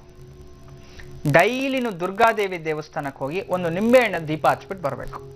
ನಿಂಬೆಹಣ್ಣು ಕಟ್ ಮಾಡೋದು ಉಲ್ಟಾ ಮಾಡಿ ಅದರಲ್ಲಿ ಒಂದು ಎಳ್ಳೆಣ್ಣೆ ಹಾಕಿ ಅಲ್ಲಿ ದೀಪ ಹಚ್ಬಿಟ್ಟು ಬರೋದು. ದಿನಾನು ಮಧ್ಯದಲ್ಲಿ ಋತುಸ್ರಾವ ಸಮಯದಲ್ಲಿ 5 ದಿನ ಮಾಡಬಾರ್ದು. ಈ ರೀತಿ ಕರೆಕ್ಟಾಗಿ ಒಂದು 108 ದಿನ ಮಾಡಿಸ್ಬಿಡಿ. ಈ ಮೇ ಕಳೆದ ತಕ್ಷಣ ಮದುವೆ ನಿಶ್ಚಯ ಆಗುತ್ತೆ. ಚಿಂತೆ ಮಾಡೋ ಅವಶ್ಯಕತೆ ಇಲ್ಲ. ಅವಳ ಜೀವನ ಪರ್ಯಂತ ಚೆನ್ನಾಗಿರ್ತಾಳೆ. ಒಳ್ಳೇದಾಗ್ಲಿ. ನಮಸ್ತೆ. ವೀಕ್ಷಕರೇ, ಮುಂಬೈಯಿಂದ ಗಿರಿಜಾ ಅವರು ಕರೆ ಮಾಡಿದ್ದಾರೆ, ಬನ್ನಿ ಮಾತಾಡ್ಸೋಣ. ಹಲೋ. ಹಲೋ, ನಮಸ್ತೆ ಗಿರಿಜಾ. Hello madam. ನಮಸ್ತೆ ಗುರುಜಿ. ನಮಸ್ತೆ. ಹೇಳಿ, ನಿಮ್ಮ ಯಾರ ಬಗ್ಗೆ ಕೇಳ್ಬೇಕಿತ್ತು ಹೇಳಿ? ನಮ್ಮ ಮಗನ ಬಗ್ಗೆ ಕೇಳ್ಬೇಕಿತ್ತು. ಮಗನ ಹೆಸರನ್ನ ಹೇಳಿ. Santosh. Santosh. Date of birth ತಿಳಿಸಿ ಗಿರಿಜಾ ಅವರೇ. 1/10/70. 1/10/70ನೇ ಇಸವಿ. ಸಮಯ ಹೇಳಿ. ಸಮಯ ಬೆಳಿಗ್ಗೆ 8 ಒಳಗೆ ಮೇಡಮ್. ಬೆಳಗ್ಗೆ 8 ಗಂಟೆ ಒಳಗೆ ಅಂತ ಹೇಳ್ತಿದ್ರ. ಜನ್ಮ ರಾಶಿ ನಕ್ಷತ್ರದ ಬಗ್ಗೆ ಮಾಹಿತಿ ಇದೆಯಾ? ನಕ್ಷತ್ರ ಹಸ್ತ ನಕ್ಷತ್ರ, ಕನ್ಯಾ ರಾಶಿ ಹೇಳ್ತಾರೆ, ಸರಿ ಗೊತ್ತಿಲ್ಲ. ಸರಿ, ಗುರುಜಿ ಅವರಿದ್ದಾರೆ, ಮಾತಾಡಿ, ನಿಮ್ಮ ಪ್ರಶ್ನೆ ಕೇಳಿಮ್ಮ. ನಮಸ್ತೆ ಅಮ್ಮ. ನಮಸ್ತೆ ಗುರುಜಿ. ಹಸ್ತ ನಕ್ಷತ್ರ, ಕನ್ಯಾ ರಾಶಿ, ಗುರುವಾರನ ಹುಟ್ಟಿದ್ದು ಮಗ. ಹೌದು ಹೌದು. ಗುರುವಾರ ಹುಟ್ಟಿದನ್ನು ನೋಡಿ, ವಿವಾಹ ಜೀವನದಲ್ಲಿ ತುಂಬಾ ಸಮಸ್ಯೆಗಳು ಬರುತ್ತೆ ಅಂತಿದೆ ಜಾತಕದಲ್ಲಿ. ಕೇಳಿಸ್ತಿದ್ಯಮ್ಮ? ಜಾಸ್ತಿ ಇದೆ ಗುರುಜಿ. ಜಾತಕದಲ್ಲಿ ಇವನ್ಗೆ ಜನ್ಮ ಗುರು ದೋಷ ನೋಡಿ. ಗುರು ಮತ್ತೆ ಶುಕ್ರರು ಲಗ್ನದಲ್ಲೇ ಇರ್ತಕ್ಕಂಥದ್ದು. ಸಪ್ತಮದಲ್ಲಿ ಶನಿ ಕೂತಿದ್ದಾನೆ. ಮದ್ವೆ ಆಯ್ತಾ? ಹೌದು ಗುರುಜಿ, ಮದುವೆ ಮೇಲೆ ಡೈವರ್ಸ್ ಆಯ್ತು. ಮತ್ತೆ ಪುನಃ ಮದುವೆ ಟ್ರೈ ಮಾಡ್ತಾ ಇದ್ದಾನೆ. ಒಂದು ಹುಡುಗಿ ಸಿಕ್ಕಿದ್, ಮದುವೆ ಆಯ್ತು ಮೊನ್ನೆ 19/22ಕ್ಕೆ ಮದುವೆ ರಿಜಿಸ್ಟರ್ಡ್ ಆಗ್ಲಿಕ್ಕಿತ್ತು, ಅದು ಕ್ಯಾನ್ಸಲ್ ಆಯ್ತು ಸ್ವಾಮಿ. ಹೌದಮ್ಮ, ಇವನ್ ಜಾತಕದಲ್ಲೇ ಬಂದ್ಬಿಟ್ಟಿದೆ ತಾಯಿ. ವಿವಾಹ ಜೀವನದಲ್ಲಿ ತುಂಬಾ ಸಮಸ್ಯೆಗಳು ಎದುರಿಸ್ತಾನೆ ಅಂತ. ಇದೆಲ್ಲ ಜನ್ಮ ಗುರು ದೋಷ, ಬ್ರಹ್ಮಹತ್ಯ. ಇವನು ಹಿಂದಿನ ಜನ್ಮದಲ್ಲಿ ಬ್ರಾಹ್ಮಣ ಶಾಪಕ್ಕೆ ಗುರಿಯಾಗಿ ನಿಮ್ಮ ಕರ್ಮದಲ್ಲಿ ಹುಟ್ಟಿದಾನೆ. ಮತ್ತು ನಿಮ್ ಪೂರ್ವಿಕರು ಸಹ ಯಾರ್ದೋ ಬ್ರಾಹ್ಮಣರ ಶಾಪಕ್ಕೆ ಗುರಿಯಾಗಿರ್ತಾರೆ. ನಿಮ್ಗೆ ಮೊದಲನೇ ಮಗನ ಇವನು? ಹೌದು ಸ್ವಾಮಿ. ಅದಕ್ಕೆ ಹಿರಿಯರ ಶಾಪ ಇಲ್ಲಿ ಇರ್ತಕ್ಕಂಥದ್ದು, ಪಿತೃದೋಷ ಅಂತ ಹೇಳ್ತೀವಿ ಇದಕ್ಕೆ. ನೀವು ಏನ್ ಮಾಡ್ಬೇಕು ಅಂದ್ರೆ, ಅನುಕೂಲ ಆದ್ರೆ ಒಂದು ಬೆಳ್ಳಿ ಹಸು, ಕರುವಿನ ಸಮೇತ ಇರೋಂಥದ್ದು ಬೆಳ್ಳಿ ಹಸುನ ಮನೇಲಿ ಇಟ್ಕೊಂಡು ಸತತವಾಗಿ ಒಂದು 16 ಶನಿವಾರ ಡೈಲಿ ಪೂಜೆ ಮಾಡಿ ಒಂದು 16 ವಾರಗಳು ಕಳೆದ ನಂತರ ಆಲ್ಮೋಸ್ಟ್ 4 ತಿಂಗಳು ಮನೇಲಿ ಇಟ್ಕೊಂಡು ಪೂಜೆ ಮಾಡ್ಬೇಕು. ಅದನ್ನ ಅವನ ಕಡೆಯಿಂದ ದಾನ ಕೊಡಿಸ್ಬಿಡ್ಬೇಕು. ಇಲ್ಲ ಸ್ವಾಮಿ, ಕತಾರದಲ್ಲಿ ಇದ್ದಾನೆ. ಕತ್ತರಲ್ಲಿ ಅವನ ಹೆಸರಲ್ಲಿ ನೀವೇ ಮಾಡಿ ತಾಯಿ, ಇನ್ನೇನು ಮಾಡಕ್ಕಾಗಲ್ಲ. ಈಗ ಮದುವೆ ಫಿಕ್ಸ್ ಮಾಡ್ಬೇಕಾದ್ರೆ ಇಲ್ಲೇ ಮದುವೆ ಮಾಡ್ಕೊಂತಾನ, ಅಲ್ಲಿ ಮದುವೆ ಮಾಡ್ಕೊಂತಾನ? ಇಲ್ಲೇ ಮದುವೆ ಬರ್ಲೇಬೇಕಲ್ವಾ? ಬರ್ಲೇಬೇಕು. ಈಗ ನಾನು ಹೇಳಿದ್ ನೀವು ಮಾಡಿದ್ರೆ ಅವನಿಗೆ ಮದ್ವೆ ನಿಶ್ಚಯ ಆಗತ್ತೆ, ಅವನಾಗ ಅವ್ನು ಬರ್ತಾನೆ. ಈ ಸಲ ಫಿಕ್ಸ್, ಏನ್ ಚಿಂತೆ ಮಾಡ್ಬೇಡಿ. ಆದ್ರೆ ಆ ಜೀವನ ಚೆನ್ನಾಗಿರ್ಬೇಕಲ್ವಾ ಮದ್ವೆ ಮಾಡ್ಕೊಂಡ್ರು. ಮದ್ವೆ ಯಾವಾಗ ಆಗ್ಬೋದು ಸ್ವಾಮಿ? ನಾನು ಹೇಳಿದ್ ಮಾಡಿದ್ರೆ 4 ತಿಂಗಳಲ್ಲಿ ಮುಗ್ದೇ ಹೋಗುತ್ತಮ್ಮ. ಹಸುವಿನ ಕರು ಮತ್ತೆ ಹಸು ಮತ್ತೆ ಕರು. ಹಸು ಮತ್ತೆ ಕರು ಇರತಕ್ಕಂಥದ್ದು ಬೆಳ್ಳಿದೊಂದು ತಗೊಂಡು ಅದನ್ನ ಪೂಜೆ ಮಾಡ್ಕೊಂಡು ತಗೊಂಡೋಗಿ ದೇವಸ್ಥಾನದಲ್ಲಿ ದಾನ ಕೊಟ್ಬಿಡ್ಬೇಕು. 16 ವಾರ 4 ತಿಂಗಳು ಪೂಜೆ ಮಾಡಿ. ಮತ್ತೆ ಪ್ರತಿ ಗುರುವಾರ ಅಲ್ಲಿ ಯಾವ್ದಾದ್ರು ಬಾಬಾ ದೇವಸ್ಥಾನ, ಸಾಯಿಬಾಬಾ ದೇವಸ್ಥಾನ ಇದ್ರೆ ಆ ದೇವಸ್ಥಾನದಲ್ಲಿ ಕಡಲೆಕಾಳು ಪ್ರಸಾದ ಮಾಡ್ಬಿಟ್ಟು ಮುಸ್ಲಿಂ ಕಡಲೆ ಈ ಒಂದು ಚೆನ್ನ ಅದ್ರಲ್ಲಿ ರಿಲೇಟೆಡ್ ಏನಾದ್ರು ಪ್ರಸಾದ ಮಾಡಿಸಿ ಭಕ್ತರಿಗೆ ಹಂಚ್ಬೇಕು. ಆ ರೀತಿ ಒಂದು ವ್ಯವಸ್ಥೆ 16 ವಾರ ಮಾಡ್ಬಿಡಿ. ಬ್ರಹ್ಮತ್ಯ ದೋಷ ಕಮ್ಮಿ ಆಗ್ತಾ ಹೋಗುತ್ತೆ. ಅತಿ ಶೀಘ್ರದಲ್ಲಿ ಮದ್ವೆ ಆಗುತ್ತೆ. ಮದ್ವೆ ಆದ್ರೂ ಆ ಜೀವನದಲ್ಲೂ ಚೆನ್ನಾಗಿರ್ತಾನೆ ತಾಯಿ. ಒಳ್ಳೇದಾಗ್ಲಿ ಅಮ್ಮ. ನಮಸ್ತೆ. ಗುರುಜಿಗೆ ಇನ್ನೊಂದು ಪತ್ರವನ್ನ ನೋಡೋಣ. ವಿಶಾಲಾಕ್ಷಿ ಸಾಣಿಕೊಪ್ಪ ಅವರು ಬೆಳಗಾಂನ ತಿಲಕವಾಡಿಯಿಂದ ಪತ್ರವನ್ನ ಬರೀತಿದ್ದಾರೆ. ಮದುವೆ ಯಾವಾಗ ಆಗುತ್ತೆ ಅನ್ನೋದೇ ನಮ್ಮ ಕುಟುಂಬದವರಿಗೆ ಚಿಂತೆ ಆಗಿದೆ ಗುರುಜಿ. ಮದುವೆ ಆದ್ಮೇಲೆ ನಾನು ನೌಕರಿ ಮಾಡ್ಬೋದಾ ಅನ್ನೋದು ನನ್ನ ಚಿಂತೆ ಆಗಿದೆ. MBA ಮಾಡ್ಕೊಂಡಿದ್ದೀನಿ, ಒಂದು ಸೂಕ್ತ ಪರಿಹಾರ ತಿಳಿಸ್ಕೊಡಿ ಅಂತ ಹೇಳ್ತಿದ್ದಾರೆ. 85ನೇ ಇಸವಿ ಫೆಬ್ರವರಿ 1ರಂದು ಜನನ, ವೃಷಭ ರಾಶಿ, ರೋಹಿಣಿ ನಕ್ಷತ್ರ, ರೋಹಿಣಿ ನಕ್ಷತ್ರ, ವೃಷಭ ರಾಶಿ. ಖಂಡಿತವಾಗ್ಲೂ ನನ್ನ ರಮಲಶಾಸ್ತ್ರ ಪ್ರಕಾರ ಇನ್ನ 3 ತಿಂಗಳಲ್ಲಿ ನಿಮಗೆ ಮದುವೆ ಯೋಗ ಬರ್ತಾ ಇರ್ತಕ್ಕಂಥದ್ದು. ಆ ಮದುವೆ ಯೋಗ ನೋಡಿ, ನಿಮ್ಮ ಮನೆಯಿಂದ ಪೂರ್ವ ಪಶ್ಚಿಮ ಉತ್ತರ ದಿಕ್ಕಿನಿಂದ ಬರ್ತಕ್ಕಂಥದ್ದು ಪ್ರಥಮ ಜ್ಯೇಷ್ಠ ಪುತ್ರ. ನೋಡಿ, ಪೂರ್ವ ಪಶ್ಚಿಮ ಉತ್ತರ ದಿಕ್ಕು ನೋಡಿ, ಪೂರ್ವ ಪಶ್ಚಿಮ ಉತ್ತರ ದಿಕ್ಕು ತೋರಿಸ್ತಿರ್ತಕ್ಕಂಥದ್ದು ಪ್ರಥಮ ಜ್ಯೇಷ್ಠ ಪುತ್ರವನ್ನ ಕೇವಲ 3 ತಿಂಗಳಲ್ಲಿ ನಂತರ ಮದುವೆ ಆಗುವಂಥದ್ದು. ತುಂಬಾ ಚೆನ್ನಾಗಿದೆ. ಆ ಥರದಲ್ಲಿ ಚಿಂತೆ ಮಾಡಬೇಡಿ. ಉದ್ಯೋಗದಲ್ಲಿ ಒಳ್ಳೆ ಹೆಸರು, ಪ್ರಗತಿ ಮಾಡ್ತೀಯಮ್ಮ. ಆದಷ್ಟು ಗೌರ್ಮೆಂಟ್ ಸರ್ಕಾರಿ ಉದ್ಯೋಗಕ್ಕೆ ಪ್ರಯತ್ನ ಮಾಡು. ಅದರಲ್ಲೂ ನಿಂಗೆ ಯೋಗ ಇರ್ತಕ್ಕಂಥದ್ರಿಂದ ಏನು ಚಿಂತೆ ಮಾಡೋ ಅವಶ್ಯಕತೆ ಇಲ್ಲ ತಾಯಿ. ನೀನು ಇವತ್ತಿನಿಂದ ಅಥವಾ ನಾಳೆಯಿಂದ ಅಥವಾ ನಾಳಿದಿಂದ ಪ್ರತಿದಿನವೂ ಸಹ ಅರಳಿ ಮರಕ್ಕೆ ಪ್ರದಕ್ಷಿಣೆ ಮಾಡುವ ಒಂದು 27 ದಿನಗಳ ಕಾಲ ನಿನಗೆ ಅತಿ ಶೀಘ್ರವಾಗಿ ಮದುವೆ ನಿಶ್ಚಯ ಆಗುತ್ತೆ. ಒಳ್ಳೇದಾಗ್ಲಿ ತಾಯಿ. ನಮಸ್ತೆ.